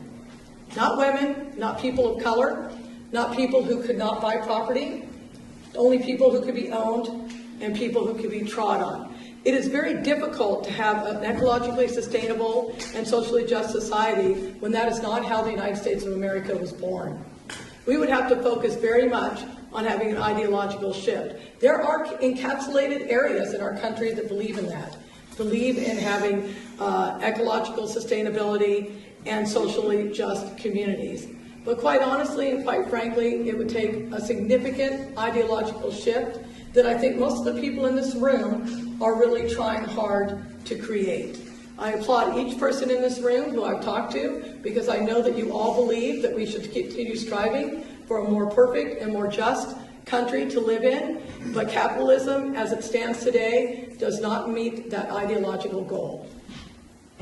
Thank you. Our next question is going to come from Mike Hedeker, President of the Central Labor Council of Humboldt and Delaware County. If elected, what criteria will you use to select individuals to serve on committees such as the Planning Commission and the Human Rights Commission, who embody the values of integrity and public service and who reflect the diversity of the communities they serve? Virginia. Well, I'll go with the Human Rights Commission first. We'd be thrilled if we had more people apply. That's one of the problems. We have open positions all the time. We need people who are interested to let us know they'd like to be on the commission. So that's an easy one. We want someone who has heart and soul and really wants to listen to people's concerns and willing to come up with solutions that could be brought to the board, or at least advice. In regards to the Planning Commission, Danny mentioned it earlier, each supervisor has the opportunity to appoint a commissioner of their own that the others can't have any say on, and there are 2 members at large. The ones that we individually appoint are generally based on criteria that we'd like. As in Kevin McKinney, I know he's kind of a hot rod, lightning rod at times, but he actually is one of the more educated on there and has the appropriate skills and talents to serve with understanding of a lot of different policies. The fact that he spent 20 years on the Local Agency Formation Commission, which is LAFCO, I think spoke volumes to his commitment because that's all about controlling sprawl and good land use. But he had one big blemish, and it's right outside the door here, and I walked into that one. I take full responsibility. But, from that blemish that he had, we actually made something positive because, out of chaos, like I said, brilliant ideas are born. I had a group of neighbors together, talked to him, and he was able to realize that he needed to offload that project. And there's also another thing that's recently come up. You may have read about it in some things on an issue with the wetlands. And I want to give you the rest of the story without the first part, because you know the first part. It's actually the county's fault to a great degree. We found that a pipe that had been a culvert that was taking the water from the stream and underneath Lucas and under the properties and into the other stream actually broke and pulled apart. We discovered that in him doing his soil sample. So the County of Humboldt is actually responsible for the formation of most of that wetlands. And so we have a part to play in some of what's happening in this current issue. Danny. I have the wrong questions up there, I think. Kind of was listening and thinking about how this is going. One more. Yep. There we go. Oh, yes, and selecting individuals. I believe that we need to have a nominations process where people can nominate people in their community who they feel are representing them already. We have a lot of community leaders that already step up and fill these positions, and they are really awesome at giving recommendations of people that they know and trust to represent our community in those facets. So I think going to our existing community leaders for recommendations and not just waiting for people to tell us that they're interested in the position is a start. I think also that we need to have vetting of people. We need to be able to have a forum like this where we can ask the questions and the public can be assured that the possible appointee has your best interests at heart when they're making decisions, and that you are being represented when they are making those decisions. Marianne. I'm just curious, by a silent show of hands, how many people here knew that there were any openings on any of the commissions? All right. That speaks volumes. I just saw 2 hands for those people who are behind the camera and can't see that. So the first thing I would do is have more of a reach out campaign and make sure that people knew that there were positions and what the different committees were. I think that not enough people are aware of all the different things that they can do in our community. It speaks to the website again. It's hard to find out what committees or commissions have vacancies. I'm all for creating a Facebook page, putting an ad in the paper, having a weekly blog about what's happening in the committees, a weekly article in the paper. I think that we need to reach out a lot more to our community and help our community get as involved as they wish that they knew that they could be. That's the first thing that I would do. I would also, let me bring back to the sentence. As far as the Human Rights Commission, I think that's really important. I don't know how many people here know that we have a Bill of Human Rights that was created by Eleanor Roosevelt in the 1940s when the United Nations was first created. I think it's very important that we have a copy of the Bill of Human Rights hanging up in our public places so that we recognize that past the Bill of Rights, we created a Bill of Human Rights. And I think that that's important. So I am very much for a Human Rights Commission, and I would work really hard on getting diverse groups of people from all walks of life to be part of that Human Rights Commission. Stephen. Diversity is strength, and we don't have that diversity right now in the Planning Commission. And why would you want to volunteer and sign up to be on the Human Rights Commission if you come before the Board of Supervisors over the last couple of years and recommend, based on their hard work at the Commission, that the board should pass an emergency shelter crisis? If you volunteer to be part of these things and you come forward and you do your best work as a community to offer these suggestions and you're just turned down, it seems like you're talking to deaf ears, why would you want to volunteer? So if we expect to see more volunteers and more people getting engaged in the Human Rights Commission, it might be nice if we had a Board of Supervisors who respected their role, their service, and their expertise, and followed that advice. Secondly, with the Planning Commission, it's been stated about how it has a serious lack of diversity, lack of women in particular and others. I would be looking to diversify that. I would like to see our commissions, whether it's the Planning Commission or Human Rights, represent the diversity we have in this community, both in gender, age, demographics, economic background. All of those things matter. If we really are looking for commissioners that are going to give us advice, they're going to help us keep out of lawsuits and other things that use up all the money that should be going to police, roads, fire, schools, and the rest of it. So when we elect planning commissioners who have a special interest agenda that are looking out for certain moneyed interests in the community, is it surprising to us that we end up in a lot of lawsuits in the county that use up discretionary money that should have gone to roads, police, and all these other things? We can do a much better job of that, and if you elect me, I commit to making that happen within the role I will play as one of those 5 board members. Thank you. Our next question is going to come from Brenda Perez from Central Del Pueblo.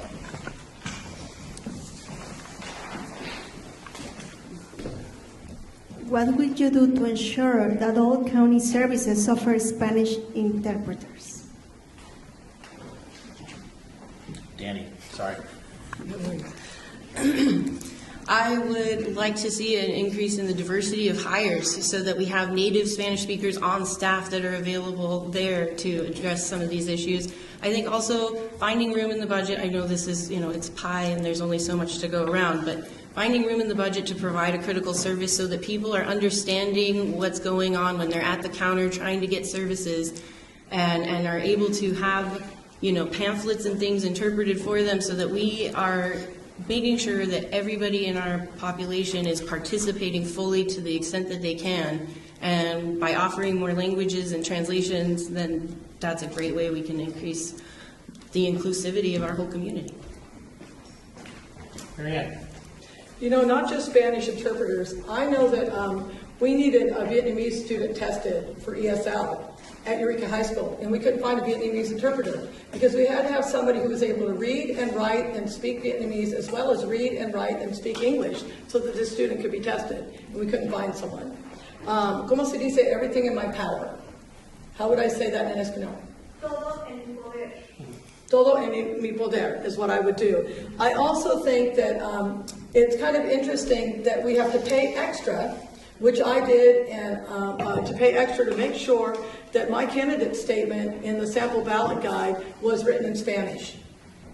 I made sure that my Spanish constituents in my community could read what I had to say. Not everybody sitting up here did that. I can say that I will always do everything in my power to make sure that all folks who live in our community, especially Spanish, because 16% of Eureka in particular is Spanish. But we also have a rising population of different Southeast Asian and Asian community members who don't have services that they need being presented to them, even in school, let alone in court, in hospitals, in doctors' offices. So I'll do everything in my power to make sure that services are offered for any language-speaking person. Steve. Yeah, I think that's a great proposal, and I would support that as well.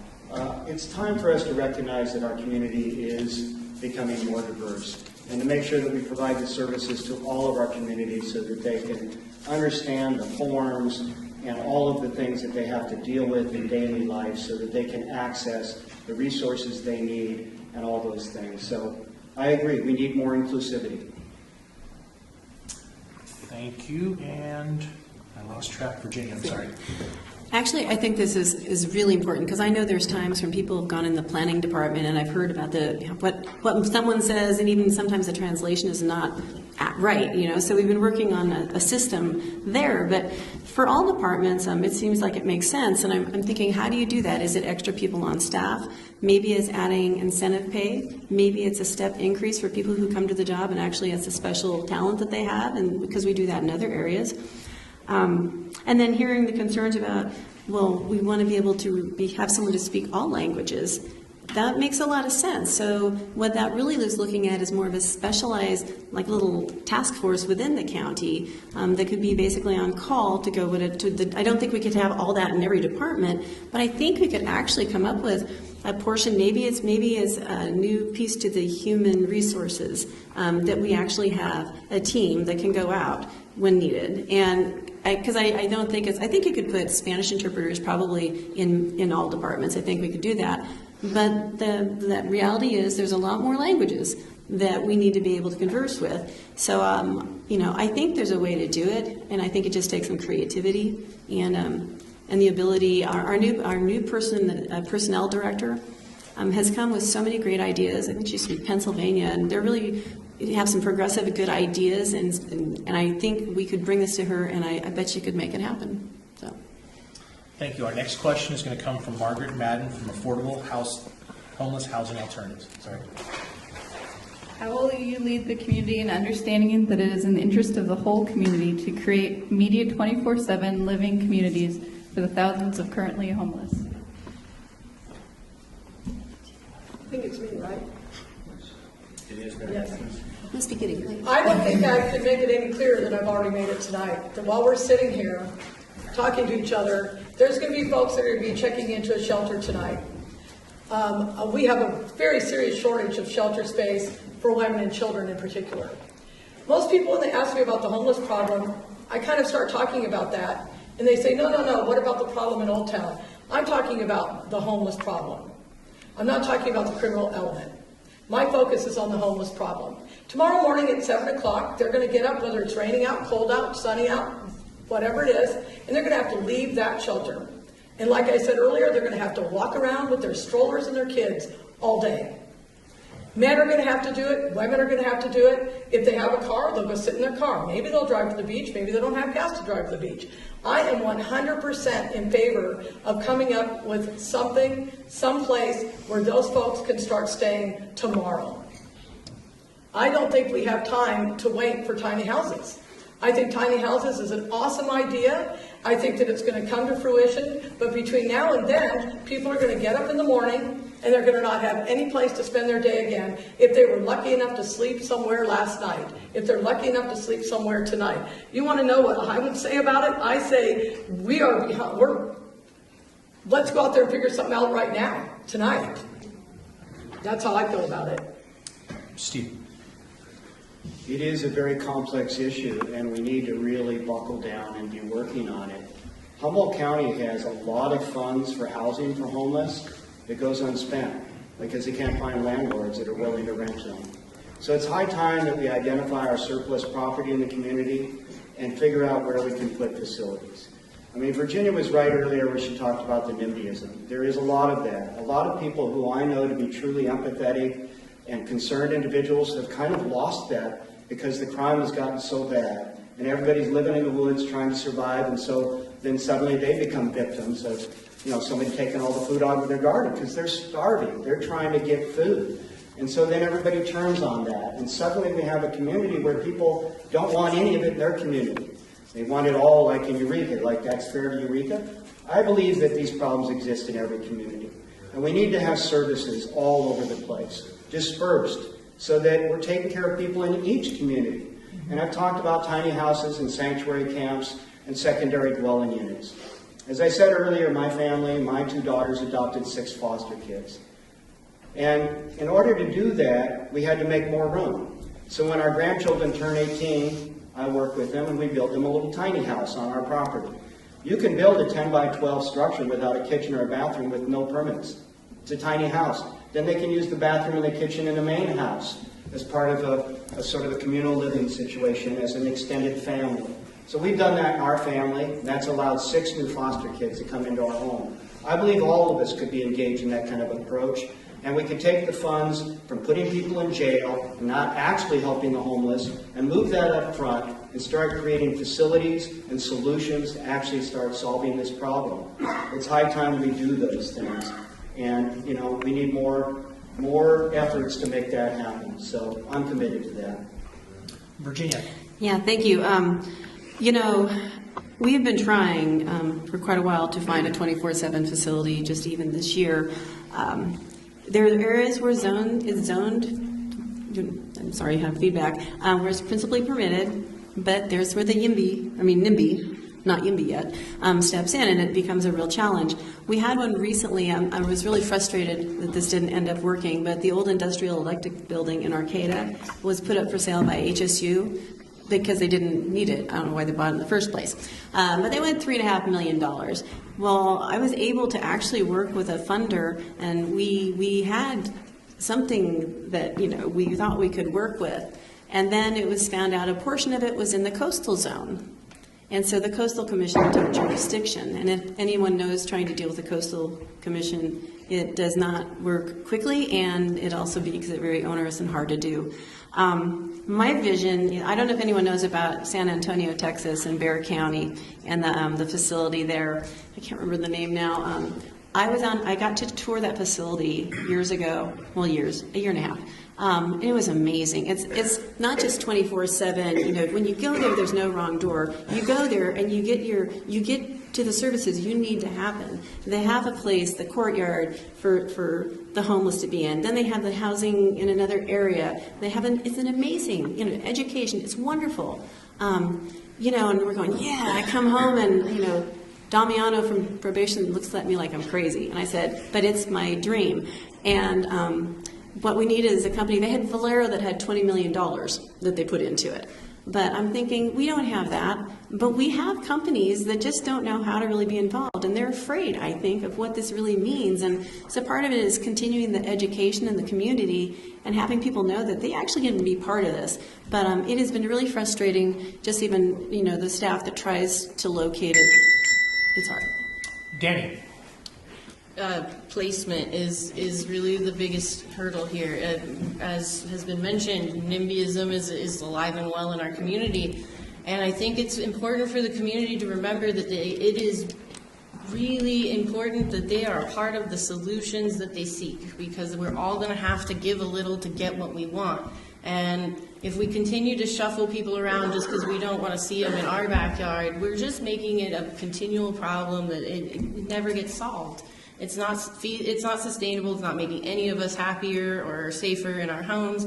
It's not doing us any good. So part of this effort has to be education, and letting people know that when we are taking care of our most vulnerable citizens, we are all doing much better for it. We don't have to worry about so much of the crime. We don't have to worry about people coming into our backyards and stealing from us, because if they are taken care of, there's not a reason for them to do that in the first place. We need to address the root causes of our societal problems, and it's going to take everybody and everything we've got to throw at it to make it happen. If you're not motivated tonight to become part of the solution, I invite you to do some research, pick an issue that is really important to you, and dive in. We're all busy, we work full-time jobs, and we're out campaigning and doing the thing, and it's up to all of us to get involved and to give even that 5 minutes a week that you've got while you're sitting there thinking about prepping dinner and you've got something in the oven. Send a Facebook message to your friend saying, hey, let's go meet and clean up some trash this weekend. Let's go see what we can do to help Nezzy and the AHA folks do what they need done. Let's go and attend an AHA meeting and see what we can do to help them. It's incumbent upon all of us to get involved. Thank you. Our next question is going to come from Larry Glass with the North Coast Environmental Center. CEQA, California's Environmental Quality Act, is designed to give government agencies and the public the necessary information to make intelligent decisions about projects. Many times, these agencies try to take shortcuts. What would you do, if elected, to make sure we have full disclosure under CEQA, with a particular emphasis on cumulative effects analysis? Stephen. Well, in my career in watershed management, I deal with CEQA all the time. I also deal with the California Coastal Commission, the Department of Fish and Wildlife, the Water Board, you name it. I deal with state and federal agencies in order to get projects done. And these projects aid development. I am pro-development, but let me add a word in the middle. I'm pro-responsible development. Anybody, big, small, in between, that wants to do responsible development, I'm supportive of that. And so I have spent my whole career understanding these laws. I think they were designed for good reasons. Sometimes they get a little bit onerous, and I understand that. But in particular for the general public, the public feels like they're so onerous that it's difficult to deal with, so they start trying to work around them. In order to get the Hammond Trail built up in McKinleyville, where I helped spearhead that working with the county when I worked at Redwood Community Action Agency, we had to get new easements from private landowners. Those landowners were hoping to build a house in the coastal zone on the bluff in McKinleyville. I helped them get the permits to build their house for $150, and they gave us the easements for the Hammond Trail. So I helped them with what they wanted to do with their development, which was low impact, and in exchange we got public access. I helped form the Trinidad Bay Watershed Council to help Green Diamond get out of a situation where all the sediment from their roads was affecting the water supply in the bay. And I worked with them, and they cost shared and kicked in a major amount of money to clean up Lufenholz Creek. We repaired septic systems. Lufenholz Creek now is not on the dirty list of bad beaches in California. I worked with the Breakup Mitigation Bank between Eureka and Arcata to help development happen in Eureka. So I'm all about finding those win-win solutions when working with environmental laws like CEQA, looking at the cumulative impacts, understanding the rules, and figuring out how to do good, sustainable development while protecting the environment. Virginia. Yes, thank you. Yeah, I think people, CEQA is looked at as a burden when it's really actually trying to be responsible and catch the problems that could exist, especially the cumulative effects. I thought it was interesting mentioning how governments or agencies get around, and I can't help but think about the recent decision of the North Coast Rail Authority. They were trying to say that because for whatever reason, federal, it's a railroad, that CEQA didn't apply to them. So, they took that to court, and that lost, and they appealed it, I believe, to the Supreme Court, and the Supreme Court declined to hear it. But, that was probably the biggest case of one that I've seen that was, I think they truly believed it didn't apply to them, but obviously sometimes people are mistaken. And, for myself, there are probably ones where I have not, I've been, like Steve, it's wonderful to have people in the community who really read over the materials, because we read over it, but sometimes it's so massive that we don't have, it's hard to, is this right? Is this right? Have they done enough? So I look to the community and people like Steve who actually can bring things to us and say, well, it says this in the report, but, I'm thinking, did that really go far enough? Maybe it should be done more. So CEQA is one of those things that is a mystery at times, and I really appreciate people who have a real thorough understanding and can see where those workarounds are. So I will work on that. Thank you. Danny. As an environmental planning consultant, I frequently interact with the laws surrounding CEQA, and I was very well trained in CEQA and EIRs at HSU, where I'm a proud alumna. And one of the things, like Larry mentioned, is that it's easy to kind of get around things because a lot of CEQA is very subjective, and unless you have people who are a second pair of eyes watching out for those things, things can get past CEQA that maybe aren't in the best interest of the community. So having people who are intimately familiar with what CEQA requires and the things that pass muster in those reports and looking for deficiencies in those reports is important. And I think that consulting people for that information when you don't have it yourself is equally as important. So it requires a watchful eye by not only the community but by our administrators. And unfortunately, we can't just rely on the best information to come out of a place where the project's being proposed, and we have to further scrutinize that. Marianne.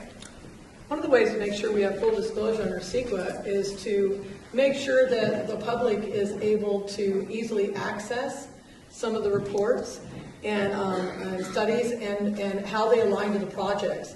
So I would work towards creating space on a website, on a page that was very clear to understand, very easy to read. I'm technologically sound and strong, and I can build my own websites. I would make sure that we had the ability to share with the public what projects were happening, what CEQA, what the Environmental Quality Act, what the reports had to say, and allow a space for questions. What does that mean? Why does that mean that? What does that mean? I mean, we need a glossary, basically, to go with it. So I would work towards having an open and honest availability to have an easy access for the public.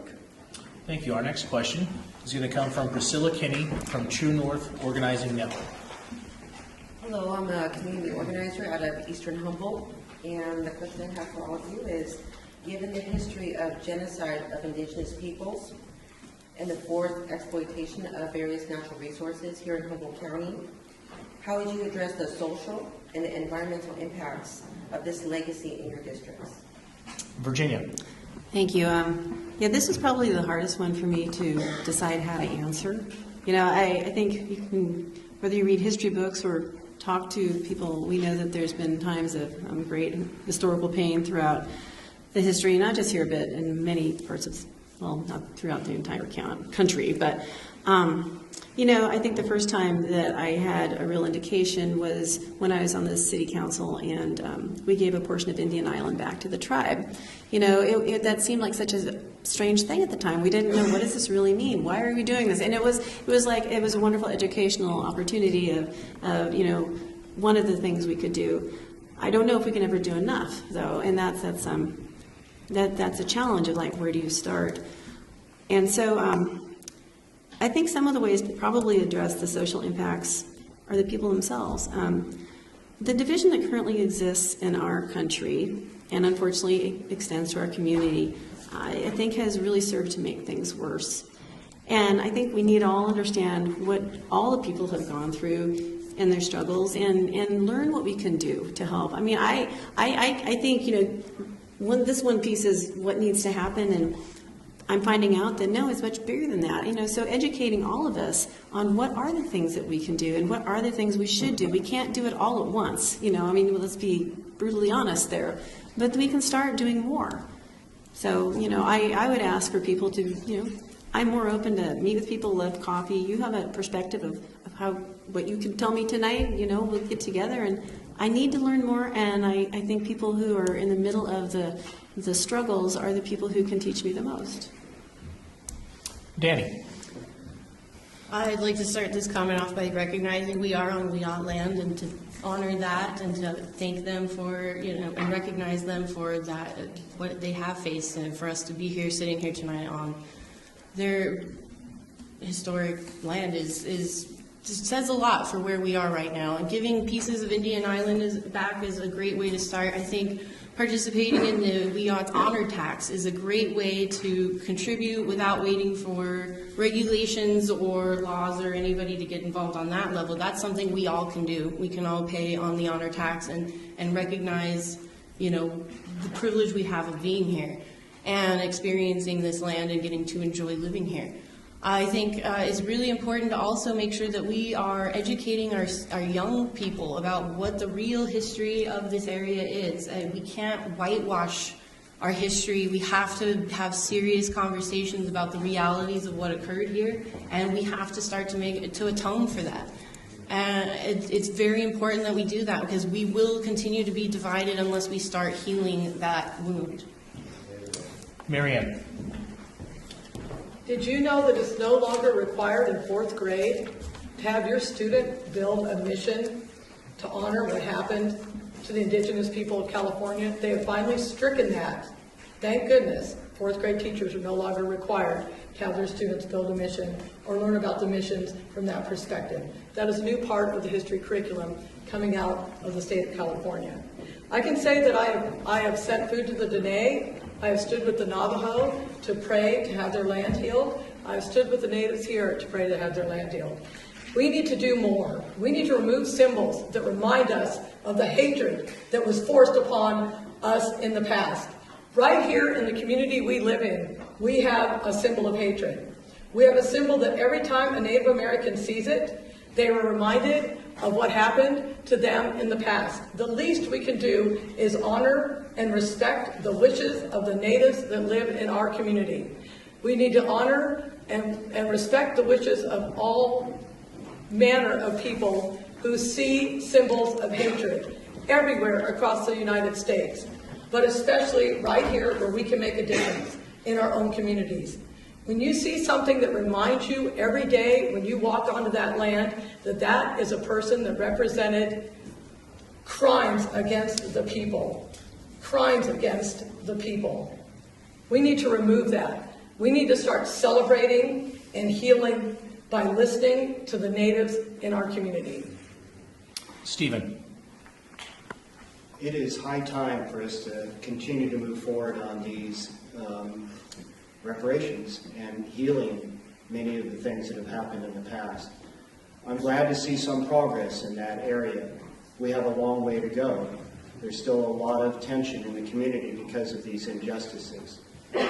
In Trinidad recently, the young Yurok rose up and said, that lighthouse on the bluff that's about ready to fall onto our village site below, to them was a symbol of genocide. It was a lighthouse that was bringing in all of the gold miners that were coming in the 1850s and killing every Indian and every grizzly bear they could find.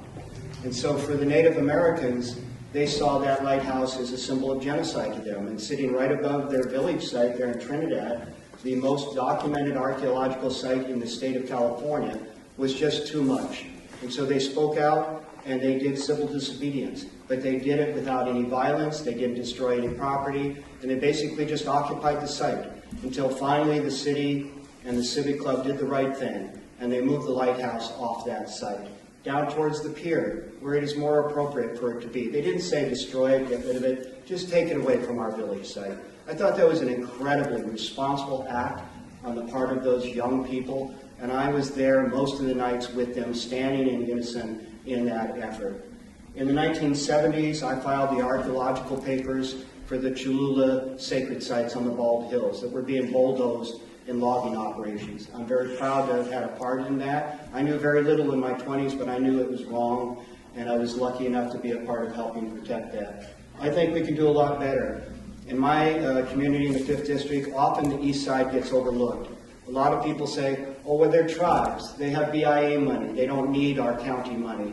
That's not correct. We all need to help each other, and the east side needs a lot more attention and resources.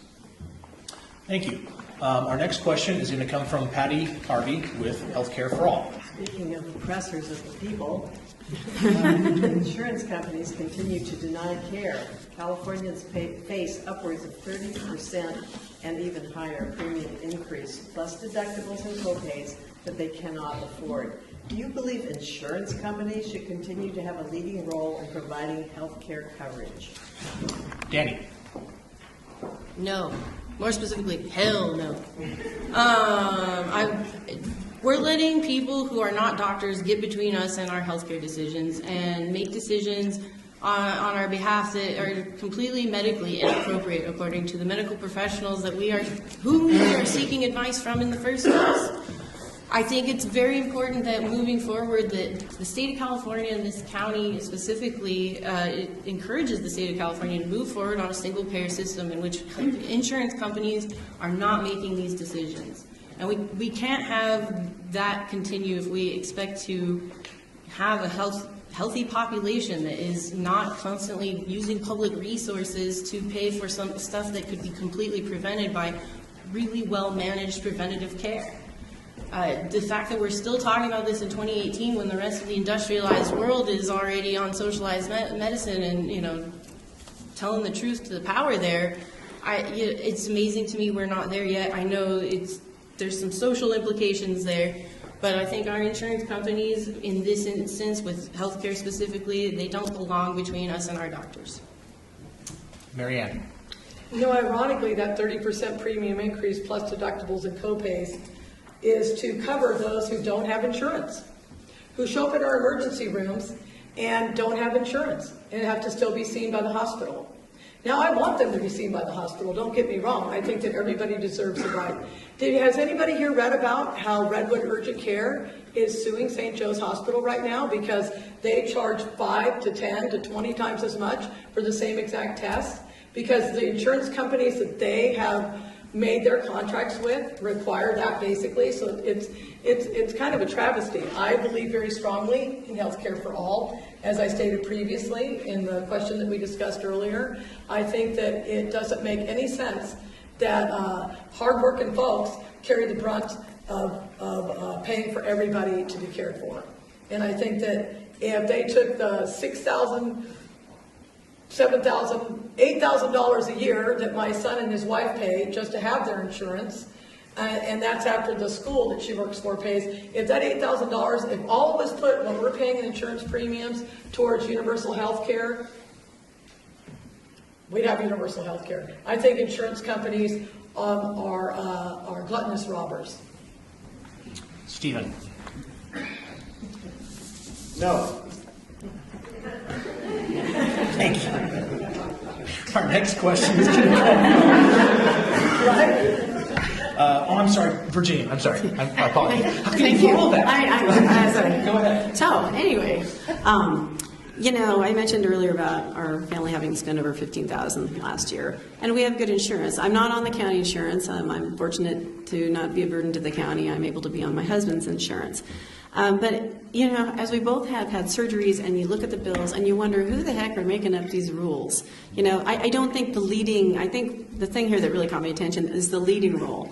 Do they have a role to play? I think somewhere they do. There'll be supplemental insurance. There may be things for them to do, but in the leading role, you can't even understand how the system works. It feels like we were being gamed by a system. And as I think it was Marianne that said, you know, you look at your bills and you can't figure out, you know, well, it costs this, but they allow this, and I still have to pay this. What does that really mean? So they're not even being clear with us on the process. So I think, you know, again, we've had the conversation where tax or universal care is something that we need to strive for. But I don't think we're going to be able to get rid of insurance companies completely, but they need to be less involved in how we get our care or when we don't get our care. I mean, I hate having to ask to get something fixed. You know, I mean, does that make any sense that, you know, you actually have to almost go ask for permission to go get your x-ray, or you have to get the okay, and I think that's absolutely ridiculous. And that's because of the insurance industry. You know, they want to control who we see, when we see, why we see them, and then they'll decide what it's worth. And I think they do create a challenging time that could be made much simpler and less expensive.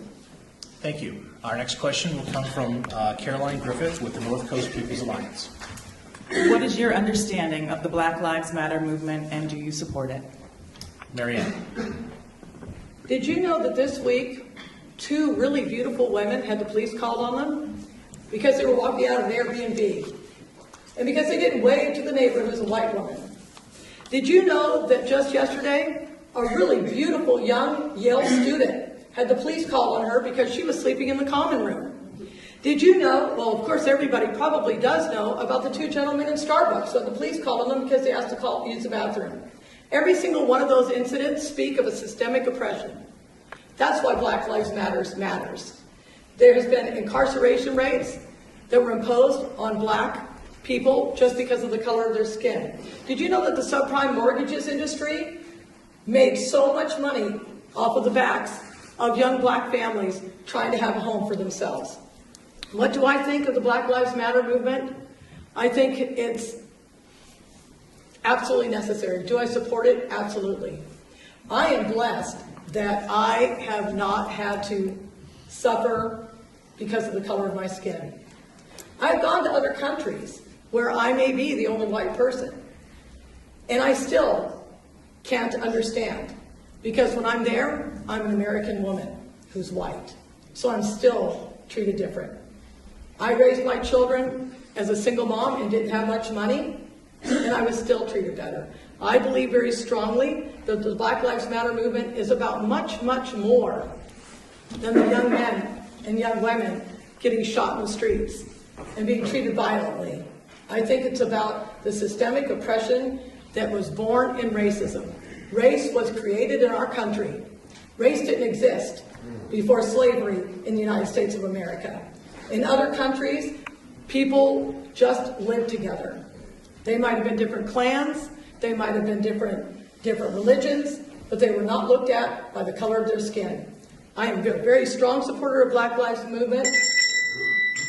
Stephen. Yes, I support the Black Lives Matter movement, and it is there because of racial oppression. It's there because of things that are extremely well documented in terms of arrest rates, incarceration rates, and all kinds of other things, many of which that Marianne just spoke about recently in our community. I think it's really important. This program is something that really is people trying to come together and create more equity. I also believe that all lives matter. But in saying that, I do not in any way want to diminish the Black Lives Matter movement. It is so important. My daughter married a very beautiful black man. I have black and mixed race grandchildren, and we're very proud of that. I think it's important for this community to start learning how to move forward with racial equity. We've been kind of a white-dominated culture for a long, long time, and that's changing, and I'm glad for it. We've got a lot of work to do in the schools and in our communities. I'm committed to doing that hard work and moving forward. So, yes, I support the movement. Virginia. Thank you. Looking at the phrasing of the question, what is your understanding? It's really interesting. It's like, well, it's a recognition that there's a disproportionate number of black individuals killed by law enforcement. I mean, it's kind of the basic understanding. I believe it's paying honor and to change things from when it happened. And I think it's a shame that it's taken the fairly recent deaths to actually put us in this place. We shouldn't be, we're really behind the 8 ball, right? I think it shows that we have not done a good job of implicit bias training, because we know that we think everything's all well and good. And I'll tell you, I'll go to somebody's house or a constituent will come and talk to me, and they will refer to someone's color. And it's just like, I want to say, why does that what does that belong in the conversation? Because it really doesn't. I support the efforts, but I do also support the fact that all lives matter. But I do recognize that it had to come to this specific point, which is, it's a shameful thing for our society that this is what to happen. So I understand needing to put more of the emphasis, because we need to start making it that point. And we need to change the way we do things in this country. And it seems like we forgot how to care about people of any color. But this, unfortunately, is very tragic. That's how it's going. Danny. To me, Black Lives Matter is much more broad of a movement than it originally started out as. And the more, as we go further into it, the more it comes out of it that is positive, and I really do support those actions, because it is bringing a conversation to the forefront. To me, when I hear Black Lives Matter, my instinctual reaction is not to say all lives matter, because that goes without saying. If all lives truly did matter, Black Lives Matter wouldn't be necessary. We wouldn't have to call this out. And we do have to call it out. We can't whitewash our history. We can't whitewash what's going on right now. We can't just sit on the laurels of, well, Obama got elected president, racism's over. I'm sorry, guys, that's a fantasy. Racism's not over. It's alive and well in this country, and it is up to each and every one of us sitting in this room to do everything we can to support our black brothers and sisters in their movement, and to make sure that this is not something that continues into the future. Thank you. I'd like to let everyone know that we are in the home stretch. I appreciate everyone waiting this out. We're getting very close to being finished here. Our next question is going to come from Kelsey Reedy from Move to Amend. Do you take donations from corporations? Why or why not? And if so, are they local or non-local corporations? Steve. No. The reason why is because, as I've said before, I believe elections should be about people, not corporations. We've seen way too many elections that are controlled by money by corporations, whether they're in the community or not. Let's also be clear that corporation law alone does not make you a bad business. There are many really wonderful local small businesses who are incorporated. So I think when we say corporate money, we're really talking about large corporate interests that try to control communities and resources, not the mom and pop businesses in our local community that might happen to be incorporated. But regardless, I made a commitment in my campaign to not take any money from any business, because I've said, and I have adhered to the policy of not taking money from business. It doesn't mean I don't support local small business or responsible business. But the bottom line is, it should be about people. I have taken 2 donations, in full disclosure, from businesses, in-kind donations of $250 or less. One was from Pearson Building Center for some plywood and some fence posts. Another was for a little bit of discount on t-shirts for my campaign. But I basically said no business money in my campaign, and I continue to adhere to that. And if you want to learn more about all of the candidates, you can easily access forms through Follow the Money websites and others, or go to the FPPC websites and get a copy of our financial contribution returns. And that will tell you a whole lot about who's taking money from who to do what. So I'll leave it at that. Virginia.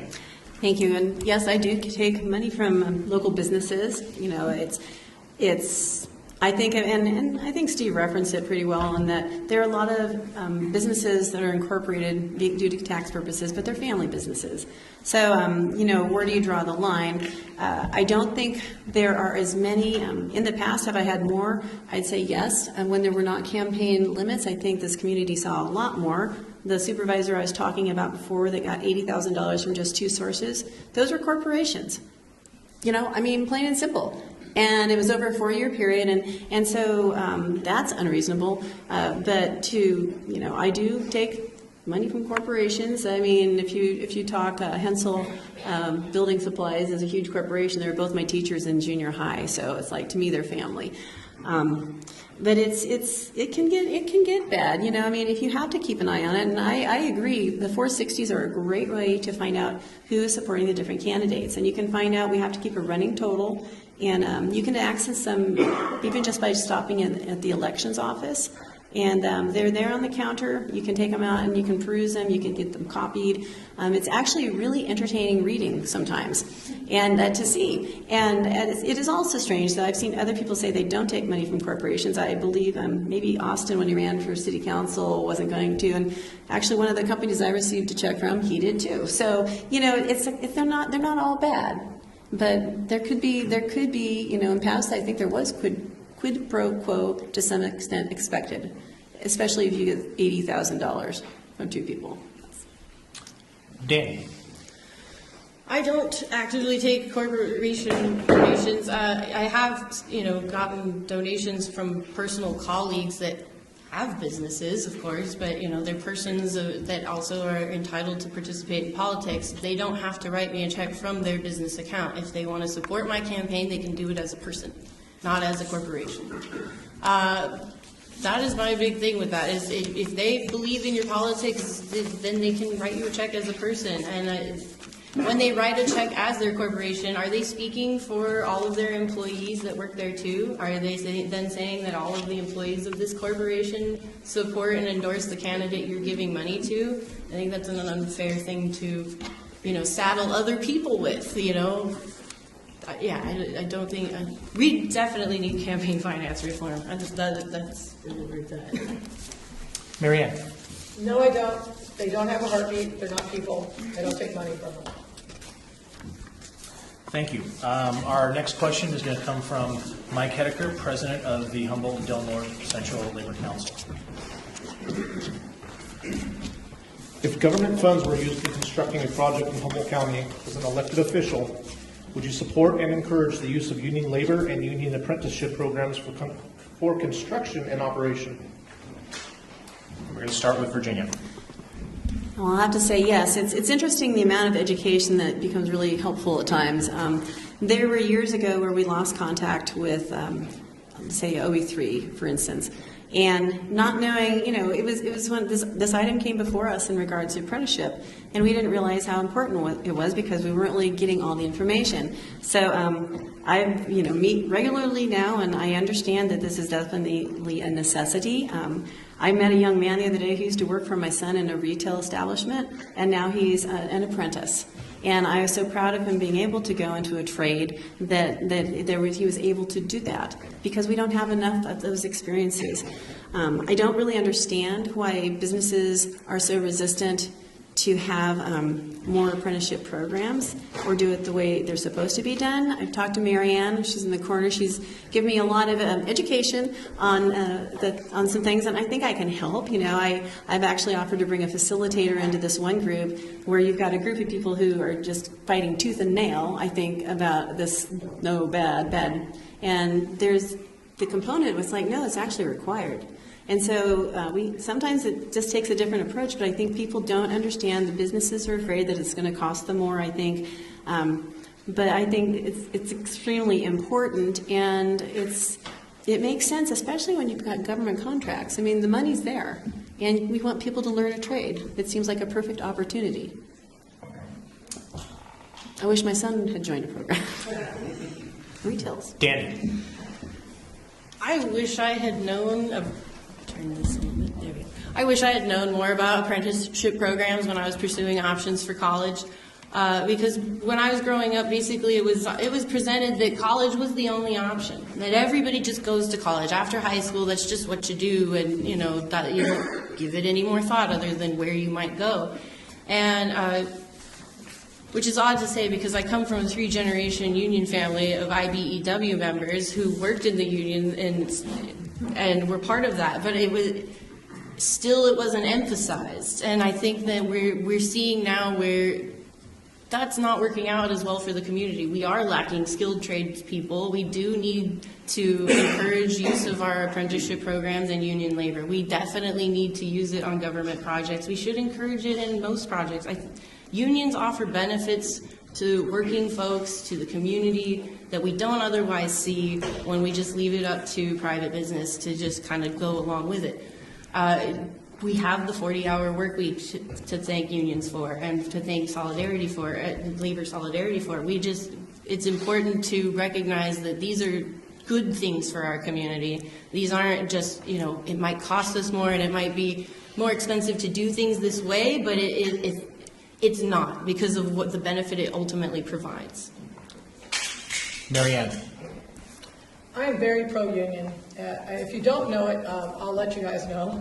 I'm a former shop steward. I was a shop steward for 8 years. And one of the cool things that we did when we negotiated a contract with the co-op, when I was a shop steward for the co-op, we negotiated a meat cutter's apprenticeship program. Now you would think, well, not everybody knows how to break down a side of beef. We bring them in like a full side of cow, and we break them down right there. So we were able to offer our employees meat cutter's apprenticeship, which is huge. They get to be trained so that they move up a level and they're able to get paid more. Unions take care of their own. Unions, when you bring a union shop in to do a job, by far and large, those employees are going to have benefits. When you bring in companies that don't have union jobs, very often they're not going to have benefits. So it just serves the greater good of the community to have union shops involved in almost everything. I am a very strong supporter of unions. I think that apprenticeships are awesome. I think we need more apprenticeships in high school, let alone adults. We have lost our way. We don't have enough people to paint. We don't have enough people to plumb. We don't have enough people to do electrical. So I would support high school apprenticeships, union apprenticeships, and I will always support a union bid over a non-union bid if I'm a supervisor. Steve. Unions are the lifeblood of our community, and it's one of the few places where we actually have living wage jobs and good benefits. So I am fully supportive of unions. I'm currently a union member at the university in the California Faculty Association. But in my career, I've always supported unions, and I'm proud to have been endorsed by most of the unions in Humboldt County. One of the things I've done in my career was I am considered to be a grandfather of the restoration industry, the watershed restoration industry. And over the years, that industry has had to become more compliant as well. And I was one of the leaders in helping people get their contractor's license, learn about the prevailing wage laws, the apprenticeship programs, and the rest of it. So I have fought hard to help that industry become more compliant with all of those laws. In addition, I work a lot with OE3 and the Trades Council in that OE3 and others have these apprenticeship training programs where in particular they teach people how to run heavy equipment. Well, what I do is work with those heavy equipment operators, teaching them how to do fisheries, forestry, and watershed restoration. So we take that apprenticeship to a new level. And when we think about our youth, which we haven't talked about much tonight, when we think about what kind of opportunities they have in the future, it is these apprenticeship programs that are ultimately helping them get trained and get these new jobs. So I'm very supportive of that, and I will continue to be so. So, we're almost done. We are actually going to add an additional question that we failed to give the candidates. On this one, you're going to have 5 minutes to answer. It's multiple choice. I'm messing with you. So we do have one more question, and I apologize that this didn't get on the list. Kelsey Reed is going to read this on behalf of the NAACP, Eureka chapter. All right, and this is specifically from the Legal Redress Committee as part of the NAACP. So what specific resources and guidance would you provide to county law enforcement, such as sheriff and DA, when a murder case goes unsolved for a long period of time? What is the responsibility of county officials to report unsolved murder cases to state or federal agencies? What form of accountability can we expect from the county supervisors and from you in particular regarding this? Danny.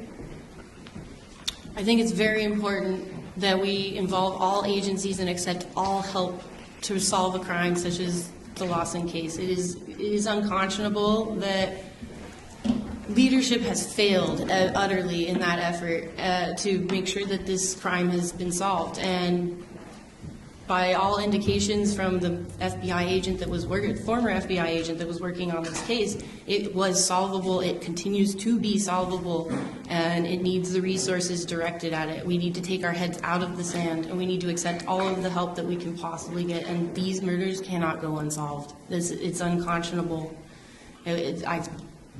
We have to direct all the resources we possibly can to these things. We also need to make sure that we're paying for things up front to avoid things like this, like implicit bias training and things like that. We need to expand on those programs and making sure that all of the people who provide public safety services to our community have that training and are also trained in de-escalation and crowd control. There's a lot of responsibility in our administration of this community to make sure that we are not letting things like this go unchecked. Marianne. I think when it comes to issues that involve especially murder, I think that in our community, if we're talking about somebody who wasn't born and raised in our community, I think we need an outside oversight committee or outside oversight law enforcement from areas that don't have ties to Humboldt County. I think that we should have already had outside oversight. We should have already had outside law enforcement. We should have already had legal redress. I think that it is crucial that we report unsolved murder cases to the state. I think that in regards to the Lawson case in particular, it's a travesty that we already haven't done that. Stephen. Boy, this is a really, really deep problem we have in our community. The fact that this murder has gone unsolved for so long and all these different things are coming out in the news, it's horrendous. And it's affecting all of us. I mean, I just can't even imagine how Miss Lawson and her family are even dealing with these things. And he wasn't the only black man to be killed in this community. There was another one years ago that still remains unsolved. Then there was the killing on the plaza. And maybe the individual shouldn't have brandished a gun, but still, did he deserve to be killed? Was there other ways to deal with that situation? Absolutely. So these are serious problems. And the fact that they have gone on unsolved for so long is outrageous. It affects all of us. We're all dealing with this in our community. As a teacher at Humboldt State, I can tell you that after the murders, I had a massive increase in student stress and anxiety and students dropping out because of the unsolved murder. Now, a lot of people think we're having declining enrollment at Humboldt because of the weather and because of the lack of housing. Those are both true things. But the bottom line is, this community has not been prepared and has not done a good job of welcoming people in our community from diverse culture, races, and other beliefs.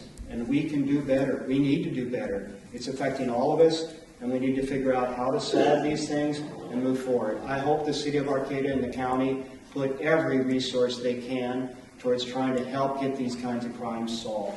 It is not okay with me or anybody that I know, and it's high time we do something about that. I think I'll leave it at that. Thank you. Virginia. Yes, thank you. Yeah, you know, there seems like things are wrong just right. Well, let's say first, there's a lot of unsolved murders in Humboldt County. There's a lot of people that go missing that go work in the marijuana trade. And we don't hear about those because they're kind of like ones that don't really usually elicit a lot of personal emotion. What happened on, you know, in this case, it's really hard to understand. Going and hearing his mother speak was so hard. I can't even imagine going through that as a mother, and having her strength to actually speak out and keep speaking out and letting people know that this is a problem. When I look at the issue, I'm wondering, you know, it's interesting when you talk city government and county government. This happened in the city of Eureka. You know, Chapman has, I think, retired, if I recall. I'm wondering, one, protocol, crowd control. It sounds like nobody was able to really get a good idea of what happened. I think certain assumptions were made.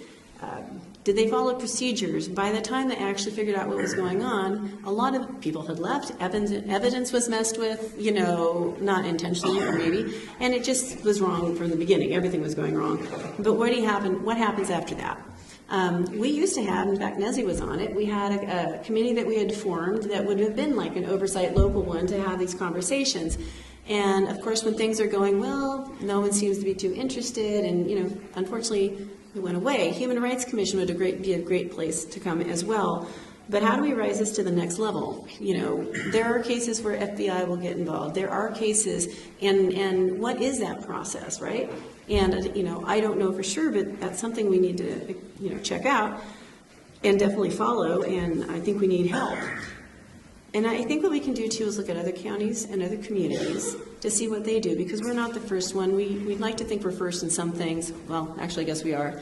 But we're not the first community that has gone through a tragedy like this and where it's gone unsolved. So I think part of it is it's been a little late in coming, but now we have the opportunity to fix something that we know is wrong in the system. Well, we have reached the finish line. I would like to give a big thank you to the candidates for coming out here and enduring 2.5 hours almost of questions and doing your homework ahead of time so you can give us good answers. I'd like to thank all the volunteers for the hard work in putting this together, and a thank you to those of you in attendance tonight and at home for allowing us to present this with you. One last reminder, the last day to register to vote is May 21st. If you do it that late, you'll have to bring an ID with you when you go vote. And Election Day is June 5th. Please vote. Thank you and good night.